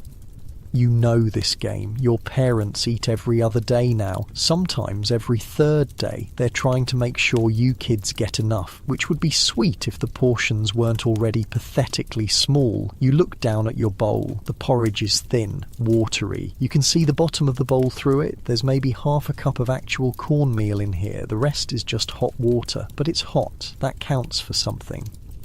You wrap your hands around the bowl and just hold it for a minute. The warmth seeps into your fingers, your cracked, frozen fingers that look like they belong to someone 3 times your age. Samuel starts crying again when he sees his portion. "That's it?" he says. "That's it," your mother says. Not mean, just factual. I'm starving. We all are. Martha eats hers in about 4 bites. You try to make yours last. Take small sips. Let each spoonful sit in your mouth before swallowing. Trick your stomach into thinking it's getting more than it actually is. Doesn't work. You're still hungry when the bowl is empty. You're always hungry. Hunger isn't like it is when you skip lunch or whatever. It's not this annoying little thing in your stomach that you can ignore. It's constant, this hollow, gnawing ache that never goes away. You go to sleep hungry. You wake up hungry. You do chores hungry. You exist hungry, and there's nothing you can do about it. Your father manages to eat about half his portion before he starts coughing again. He doubles over, holding his chest. The cough sounds wet, deep, like something's rattling around in his lungs that shouldn't be there. Your mother takes his bowl and finishes it herself. Waste not. Want not. William, your father says between coughs. Wood. Right. The wood pile is getting low. You need to split more logs before the next snowfall, because there's always a next snowfall. You look outside through the gap in the wall. The wind has died down a bit. Snow is still falling, but lighter now. Just small flakes drifting lazy through the air. This is as good as it's going to get. I'll go, you say. Your mother hands you your father's old coat. It's too big for you. The sleeves hang past your hands, but it's made of thick wool, and thick wool is the difference between losing fingers to frostbite and keeping them. Probably. You also get the mittens, rough leather things your mother made from scraps. They're not warm, but they're something. And you get shoes this time. Actual shoes. Leather, worn through in places, but better than bare feet. Small victories. You grab the axe from beside the door. It's not a big axe. More like a hatchet, really, but it's sharp. Your father keeps it sharp. He says a dull blade is more dangerous than no blade at all. You step outside for the 3rd time this morning. The cold is still brutal, but you're getting used to it, which is either a good thing or a deeply concerning thing about how humans can adapt to literally anything. The woodpile is on the side of the cabin, just a bunch of logs your father cut last fall, stacked under a lean-to roof he made from spare planks. The wood is frozen solid. When you pick up a log to split, it burns your hands with cold even through the mittens. You set the log upright on the chopping stump, raise the axe, bring it down hard. The log splits clean in 2. Good. You set up another log, split it, then another, then another. Chopping wood in winter is weird. Your body starts to heat up from the work, but your face and fingers stay frozen. So you're sweating and shivering at the same time. Your breath comes out in huge clouds. Your arms start to ache, but you keep going. You split maybe 20 logs before you hear it. A voice. Oh, hello? You turn around. There's a man walking toward your cabin through the snow. He's maybe 40 years old with a thick beard and a wool cap. He's wearing an actual proper coat, not a worn-out hand-me-down like yours. A real coat. You recognise him. Heinrich Möller, your German neighbour. He lives about half a mile east with his wife and 6 kids. They've been here longer than you, know what they're doing.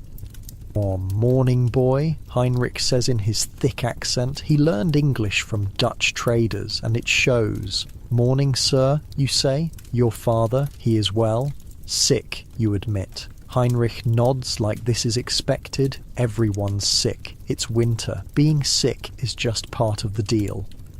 Come, he says. I show you something.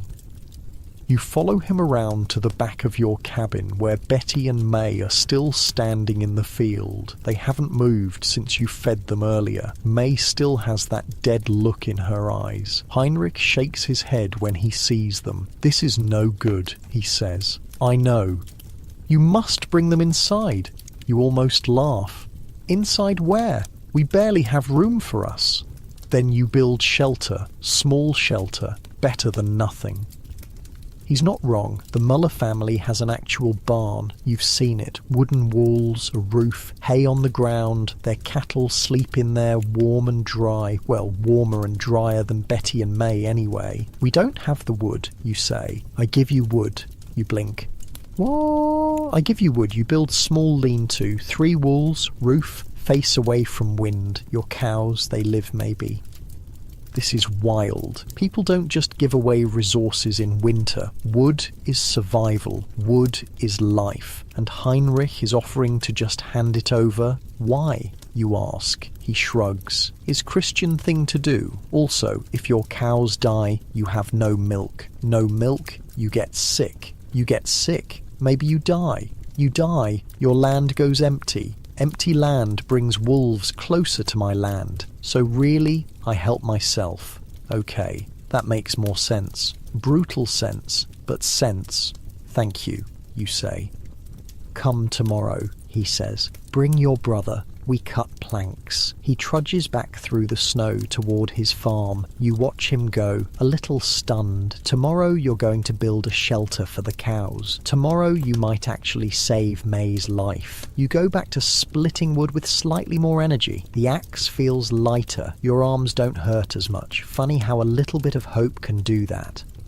You split another dozen logs before your arms give out. Then you gather everything up and haul it back to the woodpile. Stack it neat. Your father taught you that. Messy woodpiles fall over. Fallen wood gets wet. Wet wood doesn't burn. Details matter when you're trying not to freeze to death. You head back inside. The cabin is actually warm now. Well, warm is generous. It's not painful anymore. That's an upgrade. Your father is asleep on his mattress. Your mother is sitting by the fire, mending one of Samuel's shirts. The needle moves slow. Her fingers are stiff from cold. Martha is sweeping the floor with a broom made of tied twigs. There's not much to sweep. Dirt floor doesn't collect much, except more dirt. William, your mother says without looking up, check the root cellar. The root cellar is just a hole in the ground under a trapdoor in the corner. Your father dug it last summer, about 6 feet deep. It stays cool year-round. In winter, it keeps vegetables from freezing solid. You lift the trapdoor. Cold air rushes up from below. Different cold than the regular air. Earthy cold. Damp cold. You climb down the wooden ladder. It's dark down here. You've got a small candle, but you're trying to save it, so you feel around in the darkness. Your hands find potatoes, a barrel of them. You grab a few. They're small, wrinkled, starting to sprout, but they're food. There are also turnips hanging from the ceiling in bunches. You grab 2, and onions. Small ones. You take 3. That's dinner sorted. You climb back up and close the trapdoor. Show your mother what you found. She nods. Good. We'll make a stew. With what meat, you ask? Without meat. So, vegetable water soup, again. But honestly, you'll take it. Vegetable water soup is better than no soup, and no soup is what you'll have in about 3 weeks when the root cellar runs empty. You're trying not to think about that. Samuel is sitting by the fire now holding a small corn husk doll. He's 8, but he still plays with it sometimes. Your mother made it for him last year. It's falling apart. The corn husk is splitting. The thread is coming loose. But it's his. He makes it walk across the floor, makes little sound effects, pretending it's going on an adventure. The adventure is probably warmer than this cabin. William, Martha says. She stopped sweeping, looking at you with this expression you can't quite read. What? Do you think we'll make it? And make it where? Spring. You don't know how to answer that, so you just shrug. Father seems worse, she says quietly. He'll be fine. You keep saying that, because it's true. You don't know that. She's right. You don't. Nobody knows anything in winter. You just wake up each day and hope everyone's still breathing. Your mother stops mending. Martha, William, enough. But Martha starts. Enough. Martha goes back to sweeping. You go sit by the fire. The conversation is over, but the question hangs in the air like smoke. Will we make it? You stare at the flames. They flicker and dance. The wood pops, sends little sparks up the chimney. Outside, the wind picks up again. You can hear it whistling through the gaps in the walls. That ghost sound, that winter sound, your stomach growls. Still hungry, always hungry. You look at the bucket of water by the door. The ice has melted from the heat of the fire. But it'll freeze again tonight when the fire dies down. Everything freezes at night. Everything. You've learned to sleep with your clothes on. All of them. Every layer you own, and you still wake up shivering. There are stories of people freezing to death in their sleep, just not waking up. Happened to a family 3 miles south last winter. Father, mother, 2 kids, found them in March when the snow melted, all 4 of them in their beds, frozen. You're trying not to think about that either. But it's hard when you can see your breath inside your own house. William, your mother says, take Samuel. Go check on May again.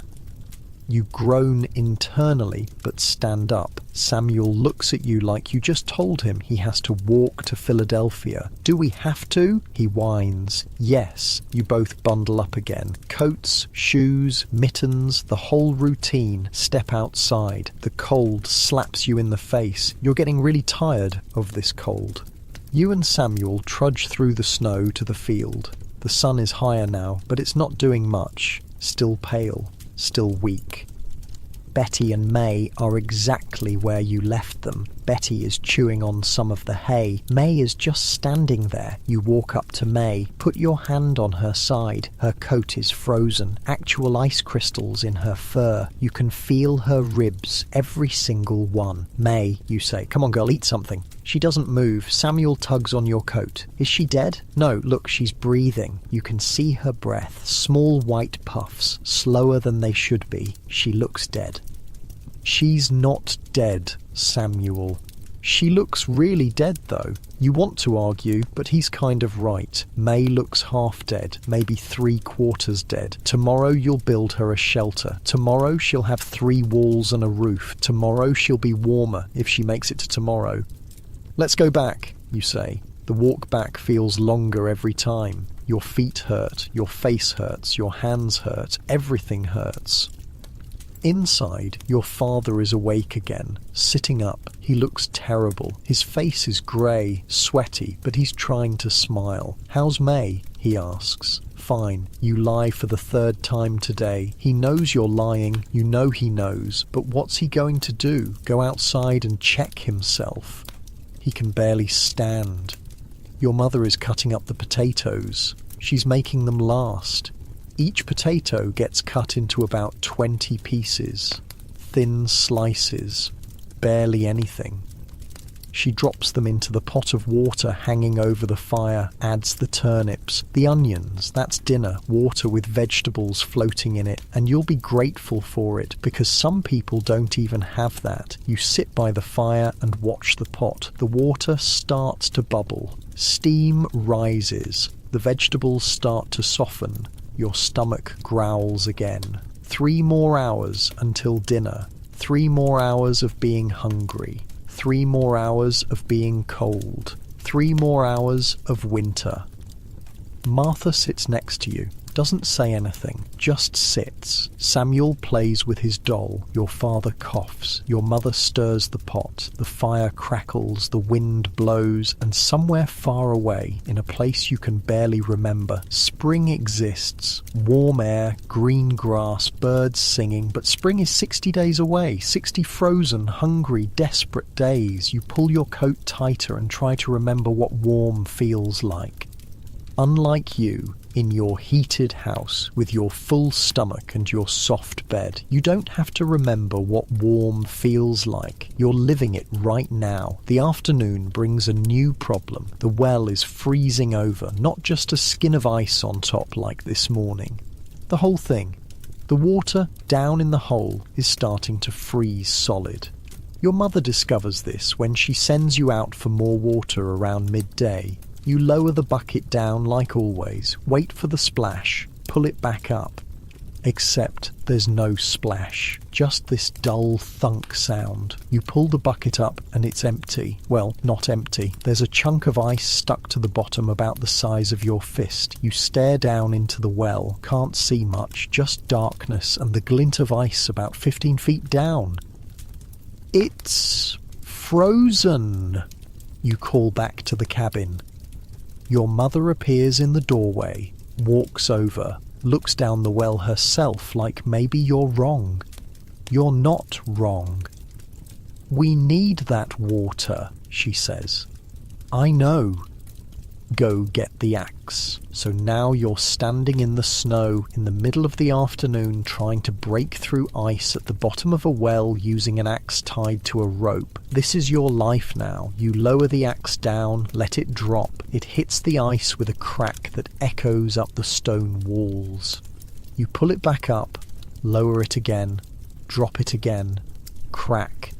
After about 20 drops, you hear a different sound. A splash. You've broken through.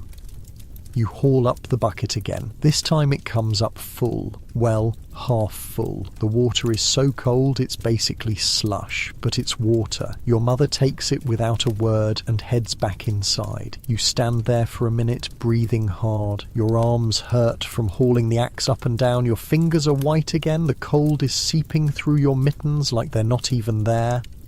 The sun is past its peak now, heading toward the western horizon. In a few hours, it'll be dark, and once it's dark, the temperature drops even more. You've got maybe 3 hours of workable daylight left. You should go back inside, sit by the fire, warm up, but your mother's going to need more firewood soon. The pile inside is getting low again. Fire eats wood like a starving animal, constant, relentless. You grab the axe and head toward the tree line. Your father cleared about an acre when you first arrived, cut down all the trees, pulled up the stumps, turned it into farmland for next spring, but past that clearing the forest starts. Thick, dark, full of dead wood you can gather. The walk to the trees takes about 5 minutes. Each step through the snow is work. The crust on top breaks under your feet. You sink in up to your shins. Pull your foot out, sink in again. By the time you reach the forest edge, you're sweating under your coat. Inside the tree line, it's quieter. The wind doesn't hit as hard. The snow isn't as deep because the tree branches caught most of it. You start looking for fallen branches, good dry ones, the kind that snap clean when you break them. You find a decent-sized branch. Dead for at least a year. Perfect. You drag it back toward the clearing. That's when you hear the horse. Not close, maybe a 1/4 mile away, but sound carries weird in winter. Everything's so quiet that even small noises seem loud. You look toward the road. There's a man on a horse, moving slow, really slow. The horse is picking its way carefully over the ice, because the road is basically a river of ice now. Peter Kalm wrote about this, how the roads in winter turn to solid ice, how horses need special shoes to not slip and break their legs. This horse doesn't have special shoes. You can tell because it keeps slipping. Its hooves slide out from under it. The horse recovers, takes another careful step, slides again. The rider is hunched over, looks old, or maybe just frozen. You watch him for a minute. He's going so slow, painfully slow. What should take 10 minutes is going to take him an hour at this rate, and if that horse falls, both of them are dead. Simple as that. A horse with a broken leg gets put down. A rider thrown onto ice from that height probably breaks something. Broken bones in winter means you can't work, can't gather food, can't survive. The math is brutal but clear. You keep watching. The horse slips again. This time its back legs go out. It scrambles, catches itself, stands there shaking. The rider slides off. Smart. He's going to walk and lead the horse. Less weight, better chance. They continue down the road, step by careful step. The man's breath makes huge clouds. The horse's breath makes even bigger ones. You wonder where he's going. What's so important that he'd risk the ice roads? Church, maybe. Some people ride to church even in winter. Peter Kalm saw it. People riding through snow a foot deep just to hear a sermon seems insane to you. But then again, everything about winter here seems insane. You drag your branch back to the cabin, add it to the woodpile. Your mother is inside stirring the pot. The vegetable stew is starting to smell like something. Not something good exactly, but something. There's a man on the road, you tell her. Horse keeps slipping. She nods, doesn't look up from the pot. People struggling is normal, not worth commenting on. You head back out for more wood. Make 3 more trips before the light starts to fail. On your last trip, you see smoke rising from Heinrich Müller's property. Dark smoke, thick, the kind that comes from a big fire, a good fire, the kind that actually keeps a whole house warm. You think about their barn, their cattle sleeping inside on hay, protected from wind and snow. You think about Betty and May standing in an open field, slowly freezing to death. Tomorrow you'll get the wood from Heinrich. Tomorrow you'll build them a shelter. Tomorrow May might have a chance. If she makes it to tomorrow, you haul the last load of wood back to the cabin, stack it by the door, your arms are screaming, your back hurts, your fingers are so cold they've gone past pain into numbness. You step inside, the warmth hits you like a wall. It's not actually that warm. Maybe 50 degrees, but compared to outside, feels like summer. Martha is sitting by the fire with Samuel. They're both just staring at the flames, not talking, not doing anything, just sitting. Your father is still in bed, still coughing, but he's awake, watching everything with tired eyes. "How's the wood?" he asks. "Good," you say. "Got enough for tonight and tomorrow morning." He nods, closes his eyes. The stew is ready about an hour before sunset. Your mother ladles it into bowls. The portions are slightly bigger than breakfast, maybe a full cup each. The vegetables are soft, mushy. The broth is thin but hot. You eat it in about a minute, still hungry when you're done. Martha looks at her empty bowl like it betrayed her. Samuel licks his bowl clean, literally licks it. Your mother doesn't stop him. Your father manages to eat half of his before the coughing starts again. This time it's bad. He doubles over, can't breathe. His face turns red. Your mother pounds on his back. "Breathe, just breathe." He gasps, chokes, finally gets air. When the coughing stops, there's blood on his hand. Not a lot, just a little, but enough.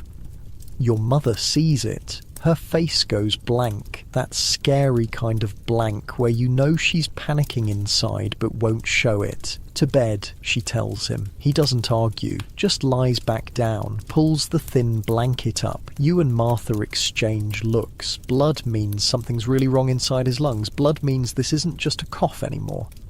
Your mother goes back to stirring the pot. There's nothing left in it. She's just moving the spoon around in empty water, giving herself something to do. "William," she says quietly, "when you go to Heinrich's tomorrow, ask if his wife has any yarrow. Yarrow is an herb, supposed to help with coughs.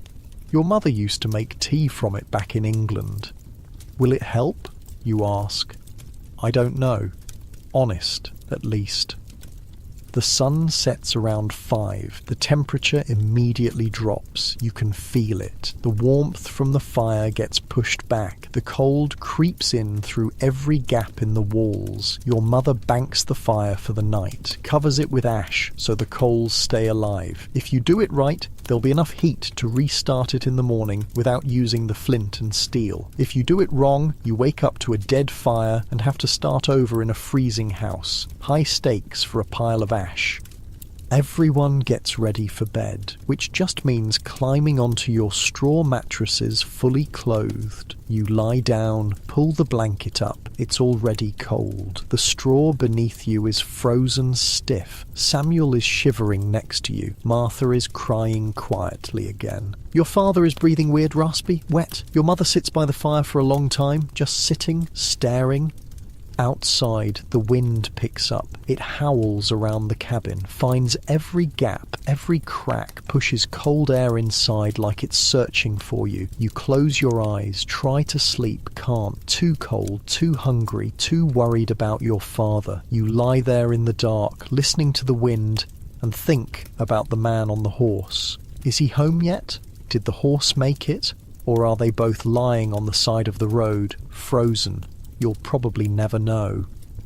People die in winter, and you don't find out until spring when the snow melts and reveals the bodies. That's just how it is. You pull the blanket tighter even though it doesn't help. Somewhere outside you hear a crack, a tree branch breaking from the weight of ice.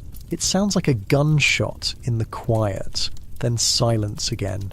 Just wind, just cold, just winter doing what winter does. Killing anything weak enough to let it. You're not weak. You're going to make it. You have to. Because the alternative is becoming one of those bodies they find in spring, and you're not ready for that. Not yet. You finally drift off sometime around midnight. The sleep is shallow, restless. You dream about fire, about warmth, about food. You dream about spring, and when you wake up, it'll be to the same frozen hell you went to sleep in, but you'll wake up. That's what matters. You'll wake up and do it all again. Haul water, feed cattle, chop wood, eat thin soup, go to bed hungry and cold, again and again and again, until either spring comes or you stop waking up. Those are the options. You close your eyes tighter and try to hold on to the dream of warmth a little longer, while you, right now, in your warm bed with your full stomach and your working heater, drift off to sleep without even thinking about it. Without wondering if you'll wake up, without questioning whether you'll survive the night. Just sleep, safe, warm, alive, things William can only dream about. Morning comes with your father vomiting into a bucket, not exactly the wake-up call you were hoping for. The sound drags you out of sleep, that awful, retching noise. You open your eyes and there's barely any light. Pre-dawn, the fire is down to coals. Your mother is holding the bucket. Her face is stone. She's seen this before. Sick people get sicker in winter. That's the pattern. Samuel, you whisper. Don't look. But he's already looking. His eyes are huge. Your father finishes, wipes his mouth, lies back down. His skin looks grey in the dim light. I'm fine, he croaks. Nobody believes him. Your mother empties the bucket outside. You hear the splash of liquid hitting snow. When she comes back in, she looks at you. You're still going to Heinrich's? Yeah. Take Samuel. Keep him busy. Translation. Get him out of this cabin before he sees something worse. You shake Samuel awake. He groans, burrows deeper under the blanket. Come on. We're building a barn. A what? Shelter. For May and Betty. Heinrich's giving us wood. That gets him up. The idea of actually doing something, of not just sitting here watching your father die slowly. You both get dressed. Same clothes as yesterday. Same clothes as the day before. You're pretty sure these breeches could walk to Heinrich's farm by themselves at this point. Your mother gives you each a piece of hard bread. It's stale, rock hard. You have to suck on it to soften it enough to chew. But it's food. Be back before dark, she says. You nod. Grab your coat. Step outside. The world is white and still. Fresh snow fell overnight, maybe 2 inches. It covers yesterday's footprints, makes everything look clean and new. It's a lie, obviously. Underneath it's still frozen and deadly, but for a minute it's almost pretty. The walk to Heinrich's farm takes about 20 minutes. The snow is deeper here because nobody's walked this path yet today. You're breaking trail. Each step takes effort. Samuel falls behind. His legs are shorter. He's struggling. Keep up, you tell him. I'm trying. You slow down a bit. Let him catch up. grab his hand and pull him along. The Muller farm appears through the trees. It's bigger than yours, way bigger. The main house is 2 stories, actual 2 stories, with a real shingled roof and glass windows. Glass. In the windows. You've almost forgotten what glass looks like. Behind the house is the barn. It's huge, maybe 30 feet long. Wooden walls, a proper door, smoke coming from somewhere inside. Wait, smoke? They heat the barn, Samuel says, seeing it too. No way. Look, there's a chimney. He's right. There's a small stone chimney on one side of the barn. They've got a fire going inside, for the animals. Your cows are standing outside in the snow while Heinrich's cows have their own heated bedroom. The unfairness of it hits you like a punch, but then you remember Heinrich's offering to help, giving you wood. That's more than most people would do. You walk up to the house, knock on the door. It opens immediately. A woman stands there, maybe 35, round face, strong arms. This is Greta Müller, Heinrich's wife. Ah, the English boys, she says in an accent even thicker than her husband's. Come, come, too cold for standing. She pulls you both inside. The warmth is shocking, actually shocking. Your face starts to tingle as blood flow returns to frozen skin. The house has a massive fireplace, like huge, big enough to roast a whole pig, and there's actually a fire going in it that's putting out real heat. Around the fire, 4 kids are sitting, all younger than you. They stare at you and Samuel like you're exotic animals. Heinrich Greta calls. The boys are here. Heinrich appears from a back room. He's carrying an armful of tools. Saws, hammers, nails. Good, good, he says. We build today. You eat first? We ate, you lie. Greta makes a face like she knows you're lying. She disappears into what looks like a separate room, an actual separate room, multiple rooms in one house. She comes back with 2 bowls of something hot. You can see steam rising. Eat, she orders, not asks, orders. You and Samuel sit. The bowls contain some kind of porridge, but thick porridge, real porridge, with chunks of actual meat in it. Meat. You haven't had meat in 3 weeks.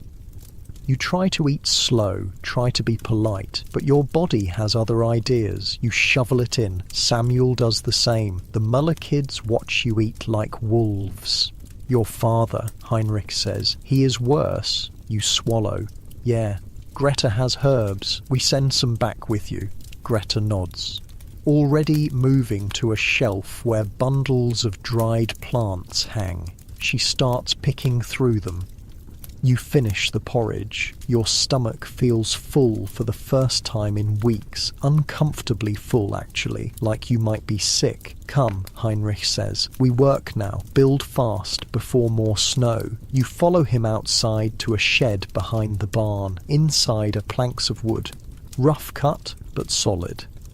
I cut these last fall, he explains. Was going to make new fence, but fence can wait. Your cows, they cannot wait. He starts loading planks into your arms. 6 of them. They're heavy. Green wood, not fully dried, but they're something. Samuel gets smaller pieces. Stakes for posts, crossbeams for the roof. We need maybe 3 trips, Heinrich says. You understand how to build? I think so. 3 walls. Roof slanted. Open side faces away from wind. East, always east. Wind comes from west in winter. You nod like you understand completely. You don't understand completely, but you'll figure it out. The 3 of you haul wood through the snow to your farm. It takes almost an hour. By the 3rd trip, your arms feel like they're going to fall off. When you're done, there's a pile of lumber next to where May and Betty are standing. The cows look at it with 0 interest. May still has that dead look in her eyes. We start here, Heinrich says, pacing out a rectangle in the snow, 8 feet by 8 feet, big enough for 2 cows to stand. He shows you how to dig holes in the frozen ground for the posts. It's brutal work. The ground is frozen solid. You have to use the axe to break through the ice, then dig with a spade. Your hands blister inside your mittens. Samuel helps hold the posts steady while Heinrich nails the crossbeams. The kid's actually useful when he's not whining about being cold. You work through the morning. The sun climbs higher but doesn't warm anything. Your breath makes constant clouds. Sweat freezes on your back under your coat. But the shelter starts to take shape. 3 walls, rough but solid. Heinrich knows what he's doing. Every nail is placed right. Every board is level. Roof now, he says. Most important, keep snow off them. The roof is harder. You have to hold planks up while Heinrich nails them to the frame. Your arms shake from the weight. One of the planks slips, almost hits Samuel in the head. "Watch it," he yells. "I'm watching you watch it. Both of you watch it," Heinrich barks. "Careful or we build this again tomorrow after someone breaks a head." You get the roof on. It's slanted, angles down from back to front so snow will slide off instead of piling up. By early afternoon, it's done. A rough lean-to shelter. 3 walls, a roof, open to the east. It looks like something a strong wind could knock over. But it's standing. "Now," Heinrich says, "we put hay inside. Make it warm. You go to your cabin and grab all the hay you have left. Carry it to the shelter in armfuls. Spread it thick on the ground inside. Then comes the hard part, getting May and Betty to actually go inside. Betty figures it out pretty quick. You lead her by the halter. She sees the hay, walks right in, starts eating. May won't move. You pull her halter, nothing. You push her from behind, nothing. She just stands there like a statue. She's too far gone, Heinrich says quietly. Sometimes they just give up. She's not giving up, you say. You grab a handful of hay, hold it right in front of May's nose, wave it around. Her nostrils flare just a little. Come on, you think. Come on, May. Just a few steps. You back toward the shelter. Keep the hay in front of her nose. She takes a step, then another. Then she's inside the shelter, eating the hay from your hand. You want to cry from relief. Samuel is grinning. Heinrich is nodding approval. Good, he says. You did good. Now they have chance. He helps you reinforce the walls with extra planks, shows you how to pack snow around the base to keep wind from blowing underneath. By the time you're finished, the shelter actually looks solid. Not great, but solid. May and Betty are both inside, eating hay, protected from the wind. It's not a barn, it's not heated, but it's better than standing in an open field waiting to die. Your father would be proud, Heinrich says. You built good thing today. You look at the shelter, at the rough planks and crooked nails, at May finally eating again. Thank you, you say. For the wood, for helping. He shrugs. Is what neighbours do. You would do same for me. Would you? You want to think you would, but you're not sure. When you're barely surviving yourself, helping others feels impossible, but Heinrich did it anyway. Greta packed food for your family, he says, and herbs for your father. Come. Back at the Muller house, Greta hands you a small cloth bag. You can feel the weight of it. Bread, cheese, something that feels like sausage. For your mother, she says. Tell her yarrow tea 3 times a day and mustard plaster on his chest at night. You nod. Take the bag. The weight of it feels like gold. Thank you, you say again. Go, she says. Before dark. Is not safe on roads after dark. You and Samuel head back through the snow. The bag of food feels heavy in a good way. Samuel won't stop talking about the shelter. Did you see May eat? She actually ate, and Betty just walked right in like she knew, and we built that. We actually built something. His excitement is contagious. You find yourself smiling despite everything. When you get home, your mother is sitting by the fire. She looks up when you enter, sees the bag. Heinrich sent food, you say, and herbs for father. She takes the bag, opens it. Her hands shake slightly when she sees what's inside. And we built a shelter, Samuel announces, for May and Betty, 3 walls and a roof and everything. Your mother looks at you, really looks at you, and for the first time in days, she smiles. Show me, she says. All 3 of you go outside to the field. The shelter is visible from the cabin. You can see May and Betty inside, eating hay out of the wind. Your mother stares at it for a long time. You did this? She asks. Heinrich helped, but yeah. She puts her hand on your shoulder, squeezes. Your father will want to see this, she says. Back inside, you help your father sit up. He's weak, can barely stand, but you and your mother get him to the door. He looks out at the shelter. Well, he says, his voice rough. Look at that. He coughs, but it sounds different, less wet. Maybe the herbs are helping. Maybe he's just having a better moment. Or maybe seeing his sons build something gave him a reason to keep fighting. Good work, William, he says. Good work, Samuel. Samuel beams. You feel something tight in your chest, loosen just a little. That night, dinner is actual stew, with meat from the sausage Greta sent, with bread that isn't rock hard. Everyone eats slowly, making it last, savouring every bite. Your father manages to eat a full bowl, keeps it down. Martha smiles. Samuel talks non-stop about building the shelter. Your mother makes yarrow tea. The smell fills the cabin, sharp, medicinal. Outside, the temperature drops as the sun sets, but May and Betty are in their shelter. Protected, you lie down on your straw mattress that night with a full stomach for the first time in weeks. It won't last. Tomorrow you'll be hungry again. Tomorrow will be just as cold. But tonight, you built something.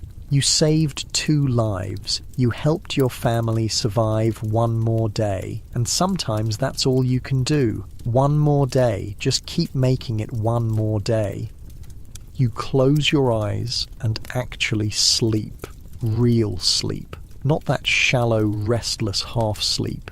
Deep sleep. The kind of sleep you're probably drifting into right now in your warm bed without having to wonder if you'll wake up, without having to fight for every single day. Just sleep. Safe and sound. 3 days after building the shelter, your mother announces you're going trading. Trading what? You ask. You don't have anything to trade. She pulls out a bundle wrapped in cloth, opens it. Inside are 4 candles she made last fall from beef tallow.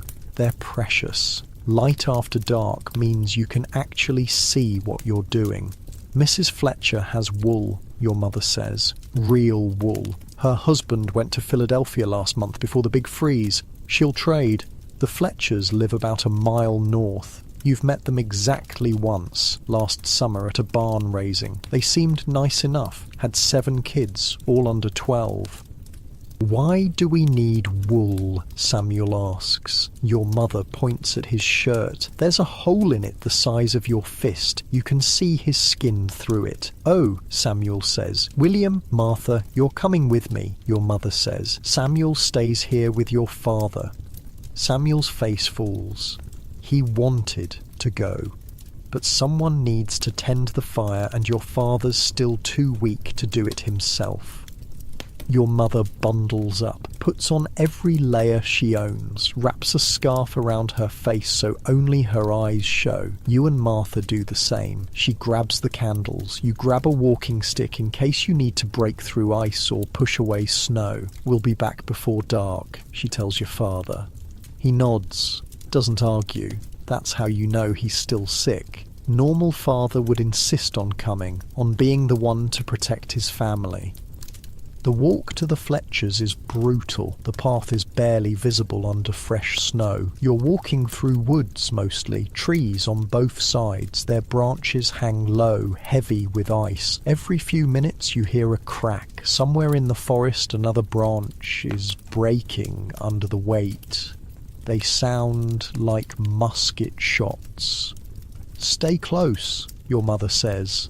Martha grabs your coat sleeve. She's scared. You don't blame her. The woods feel different in winter, dangerous, like something's watching you. Probably just deer, or rabbits, or wolves. You try not to think about wolves. It takes almost an hour to reach the Fletcher place. By the time you see their cabin, your legs are screaming, and your face is so numb you can't feel it anymore. The Fletcher cabin is bigger than yours. Not by much, but enough to matter. Smoke pours from their chimney. You can hear kids yelling inside. Your mother knocks. The door opens and noise spills out. Mrs. Fletcher stands there with a baby on her hip. She's maybe 30, looks 45. Winter does that. "Mary," she says to your mother, come in. You'll freeze standing there. Inside is chaos. Kids everywhere, running, fighting, crying, playing. The oldest can't be more than 11. "Don't mind them," Mrs. Fletcher says over the noise. "They've been inside for 2 weeks, going crazy." She hands the baby to one of the older girls, leads you to the fireplace. It's smaller than Heinrich's, but putting out decent heat. "You brought the candles?" she asks. Your mother unwraps the bundle, shows the 4 tallow candles. Mrs. Fletcher picks one up, sniffs it, nods. "Good quality," she says. "I can give you 2 skeins of wool, grey, already carded." Your mother considers this. 2 skeins isn't much, but it's something. "And a cup of buttermilk," Mrs. Fletcher adds. "For the children." Deal. They shake hands. Mrs. Fletcher disappears into a back corner and returns with the wool. It's rough, scratchy looking, but it's whole. No holes, no worn patches. Martha's eyes light up when she sees it. The buttermilk comes in a small wooden cup. Mrs. Fletcher pours it from a larger container. The liquid is thick, white, smells sour but good. "Split it between them," Mrs. Fletcher says. "Should help with the hunger." Your mother takes the cup, divides it between you and Martha, 3 sips each. It's the best thing you've tasted in weeks. Rich, fatty, it coats your throat going down. "How's your husband?" Mrs. Fletcher asks, while her kids run circles around you. "Sick," your mother admits. "Lung fever, maybe." "Mine too," Mrs. Fletcher says. "Been coughing for a week. Men get sick and suddenly they're dying. Meanwhile, we're out here doing everything and somehow we survive." Your mother laughs. Actually laughs. It's the first time you've heard that sound in months. "Truth," your mother says. "You have yarrow?" Mrs. Fletcher asks. "Heinrich's wife sent some?" "Good. Yarrow helps. Also onion poultice if it gets bad. Smells terrible, but it works." They talk like this for a while, swapping remedies, comparing symptoms. It's weird hearing adults talk about disease like they're discussing the weather. But then again, disease is the weather here. Comes and goes, kills some people, spares others. No rhyme or reason. One of the Fletcher kids, a boy about Samuel's age, walks up to you. "You want to see something?" he asks. "Sure." He leads you to a corner of the cabin, points at a small wooden box. "Open it," he says. You open it. Inside is a dead mouse, frozen solid. "I caught it last week," the boy says proudly. "Gonna keep it till spring, see if it comes back to life." "It's not coming back to life," you say. "How do you know?" "Because it's dead. But maybe the cold just made it sleep really hard." You look at the frozen mouse. Its tiny mouth is open. Its eyes are clouded. "It's dead," you repeat. The boy looks disappointed, closes the box. Kids in winter get weird. Nothing to do, nowhere to go. They start thinking frozen mice might come back to life. Can't really blame them. Martha is talking to one of the Fletcher girls near the fire. They're comparing holes in their clothes, seeing who has it worse. Martha's winning. Her dress has patches on the patches. Your mother's a good seamstress, the Fletcher girl says. Those patches are neat. She used to make dresses for rich ladies, Martha says. Back in England, before we came here. Why'd you come here? Father said there was land, opportunity. The Fletcher girl snorts. Opportunity to freeze to death, maybe. They both laugh. Dark humour, the kind you need to survive. Your mother and Mrs. Fletcher are still talking. You catch bits of the conversation. Heard the Taylor family lost their youngest. Frozen in their sleep. Just like the Hendersons last year. Spring can't come soon enough. Death is just part of the conversation now. Who died? Who's dying? Who might die next? You used to think death was this big, scary thing, something that happened to old people or soldiers. Now you know it's just Winter's favourite hobby. After about an hour, your mother says you need to leave. Get home before dark. Mrs. Fletcher walks you to the door, hands your mother a small bundle wrapped in cloth. Bread, she says quietly. Don't tell Mr. Fletcher. He thinks we're out. Your mother tries to refuse. Mrs. Fletcher pushes it into her hands. Take it, she says. We're all barely making it. Might as well barely make it together. The walk home is quieter. You're all thinking about what Mrs. Fletcher said, about the families that didn't make it, about how easily you could be next. The bread in your mother's bag feels heavy, like responsibility, like debt. You'll have to pay it back somehow. That's how it works here. Everyone gives what they can. Everyone takes what they need. And somehow, maybe, everyone survives. Maybe. By the time you get home, the sun is low. The temperature is dropping fast. Your father is awake. Still in bed, but awake. Samuel is sitting next to him, showing him the corn husk doll. How'd it go? Your father asks. Good. Your mother says. She shows him the wool. Enough to patch everyone's clothes, and Mrs. Fletcher sent bread. Your father's eyes get wet. He blinks fast. Good people, he says. Good people here.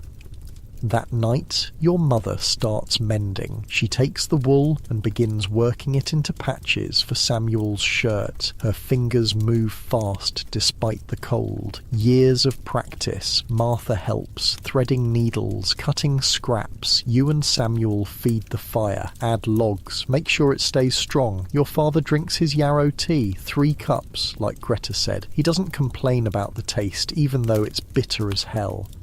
For dinner, you have the bread Mrs. Fletcher sent. Your mother cuts it into 6 pieces. Everyone gets one. It's good bread, dense, filling, made with actual wheat flour, not just cornmeal. You eat it slow, make it last. Outside, the wind is picking up again. You can hear it howling around the cabin.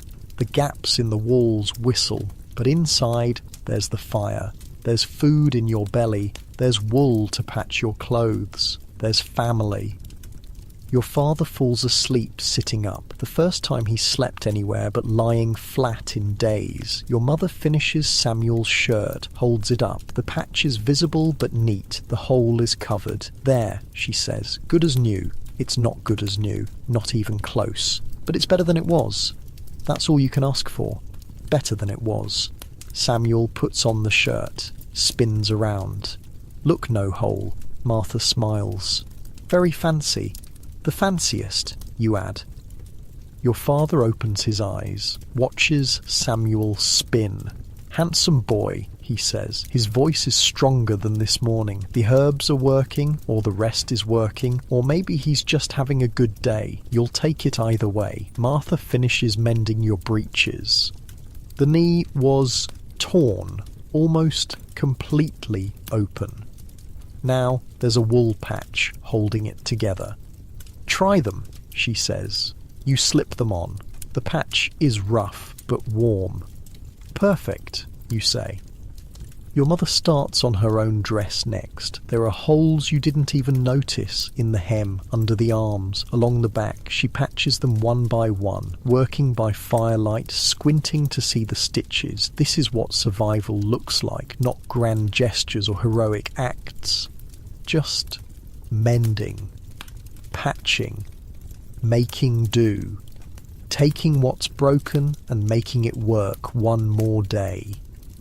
You sit by the fire and watch your mother sew, watch Martha help, watch Samuel play with his doll, watch your father breathe steady and calm. This is the good moment. You know there will be bad moments tomorrow. More cold, more hunger, more struggle, but right now, in this moment, everyone's alive. Everyone's together. That's enough. Outside, something howls. Probably a wolf. They come closer to the settlements in winter, looking for food, same as everyone else. Your mother glances at the door. It's barred, secured. "We're safe," she says, to herself more than anyone. The fire crackles, sparks fly up the chimney. Martha yawns. Samuel's eyes are drooping. Even you're feeling tired. Good tired, the kind that comes from a full belly and warm fire. Your father is fully asleep now, snoring slightly. That wet rattle in his breathing is quieter. Your mother finishes the last patch, bites off the thread, holds up her dress. "Done," she says. She looks at all of you, her children, her husband, her family. "We're going to make it," she says. Not a question, a statement. "We're going to make it to spring." You want to believe her. You try to believe her. Maybe if you believe hard enough, it'll be true. "Time for bed," she says.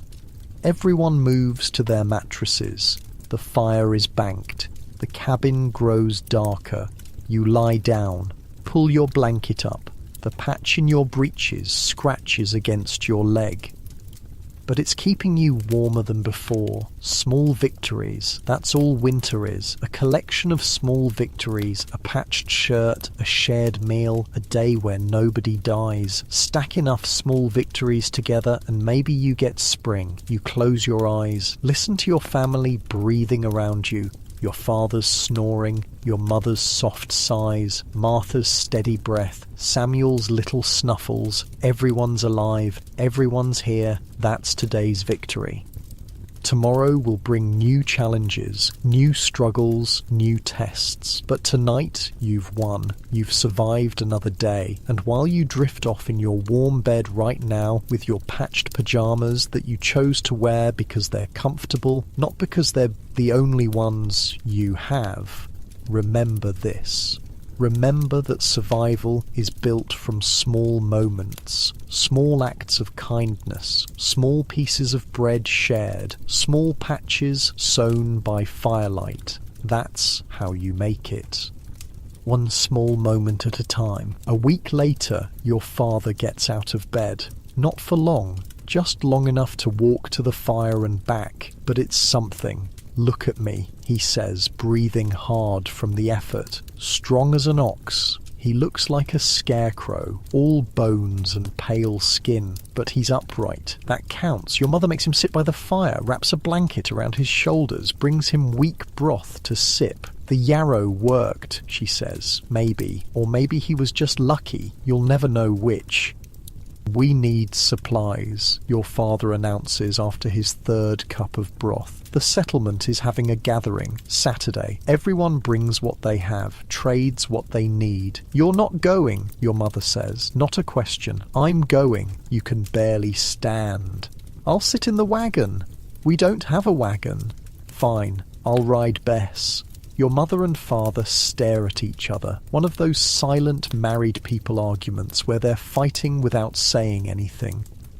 Your father wins. He usually does. Saturday comes cold and clear. No new snow at least. The sky is that pale winter blue that promises nothing but more cold. Your father bundles up in every layer he owns. Your mother helps him onto Bess. The old horse huffs like this is a personal insult. You and your mother walk alongside. Martha stays home with Samuel to tend the fire. The settlement centre is about 3 miles south. It's not really a centre, just a clearing where 4 roads meet. Someone built a rough shelter there last year. 3 walls and a roof. Sound familiar? By the time you arrive, maybe 20 people are already there. Families you recognise from church. Neighbours you've seen but never talked to. Everyone looks the same. Thin, tired, cold, but alive. People have spread blankets on the snow, set out whatever they're willing to trade. It's depressing how little there is. One family has 3 potatoes, another has a handful of dried corn. The Hendersons have a chicken, a live one. It's scrawny but clucking. Someone else has firewood, about 10 logs. This is the market. This is commerce in winter. Scraps traded for scraps. Your mother brought 2 candles, the last 2. She sets them on a cloth. People immediately drift over. Candles are valuable. Light after dark is a luxury most people can't afford. What do you want for them? Asks a woman you don't know. Flour, your mother says, or cornmeal, or beans, whatever you have. The woman considers. She's maybe 50. Hard to tell. Could be 35. Winter ages people weird. I got dried peas, she says. Half a cup. Your mother nods. Deal. They shake hands. The woman takes 1 candle, comes back with a small cloth bag. Your mother checks it. Dried peas. Looks like maybe 3/4 of a cup, actually. Honest measure. That's rare. The second candle goes to an old man who offers cornmeal. About the same amount as the peas. Now you've got something for dinner tonight and tomorrow. Maybe the next day if you stretch it. Your father is sitting on a stump near the shelter, talking to Heinrich and 2 other men. They're discussing something serious. You can tell by their faces. You drift closer to listen. River's been frozen for near 3 weeks now, one man is saying. Some folks been skating, but I heard the ice cracked yesterday near the town docks. People were on it? Heinrich asks. About 20. They all made it off, but just barely. Could have been bad. Your father shakes his head. Fools. Ice on a river is never safe, always moving underneath.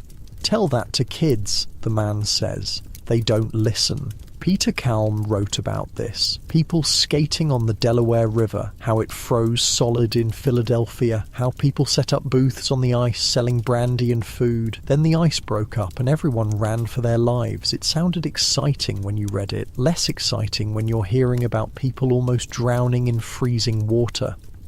The Dawsons lost their boy, another man says quietly. 2 days ago. Everyone goes silent. Which one? Your father asks. The middle one, James. He was 11. How? Fever, same as everyone else. Just took him fast. Your stomach drops. You know James Dawson. Played with him at the barn raising last summer. He taught you how to skip stones on the creek. Now he's dead. Just like that. His parents? Your father asks.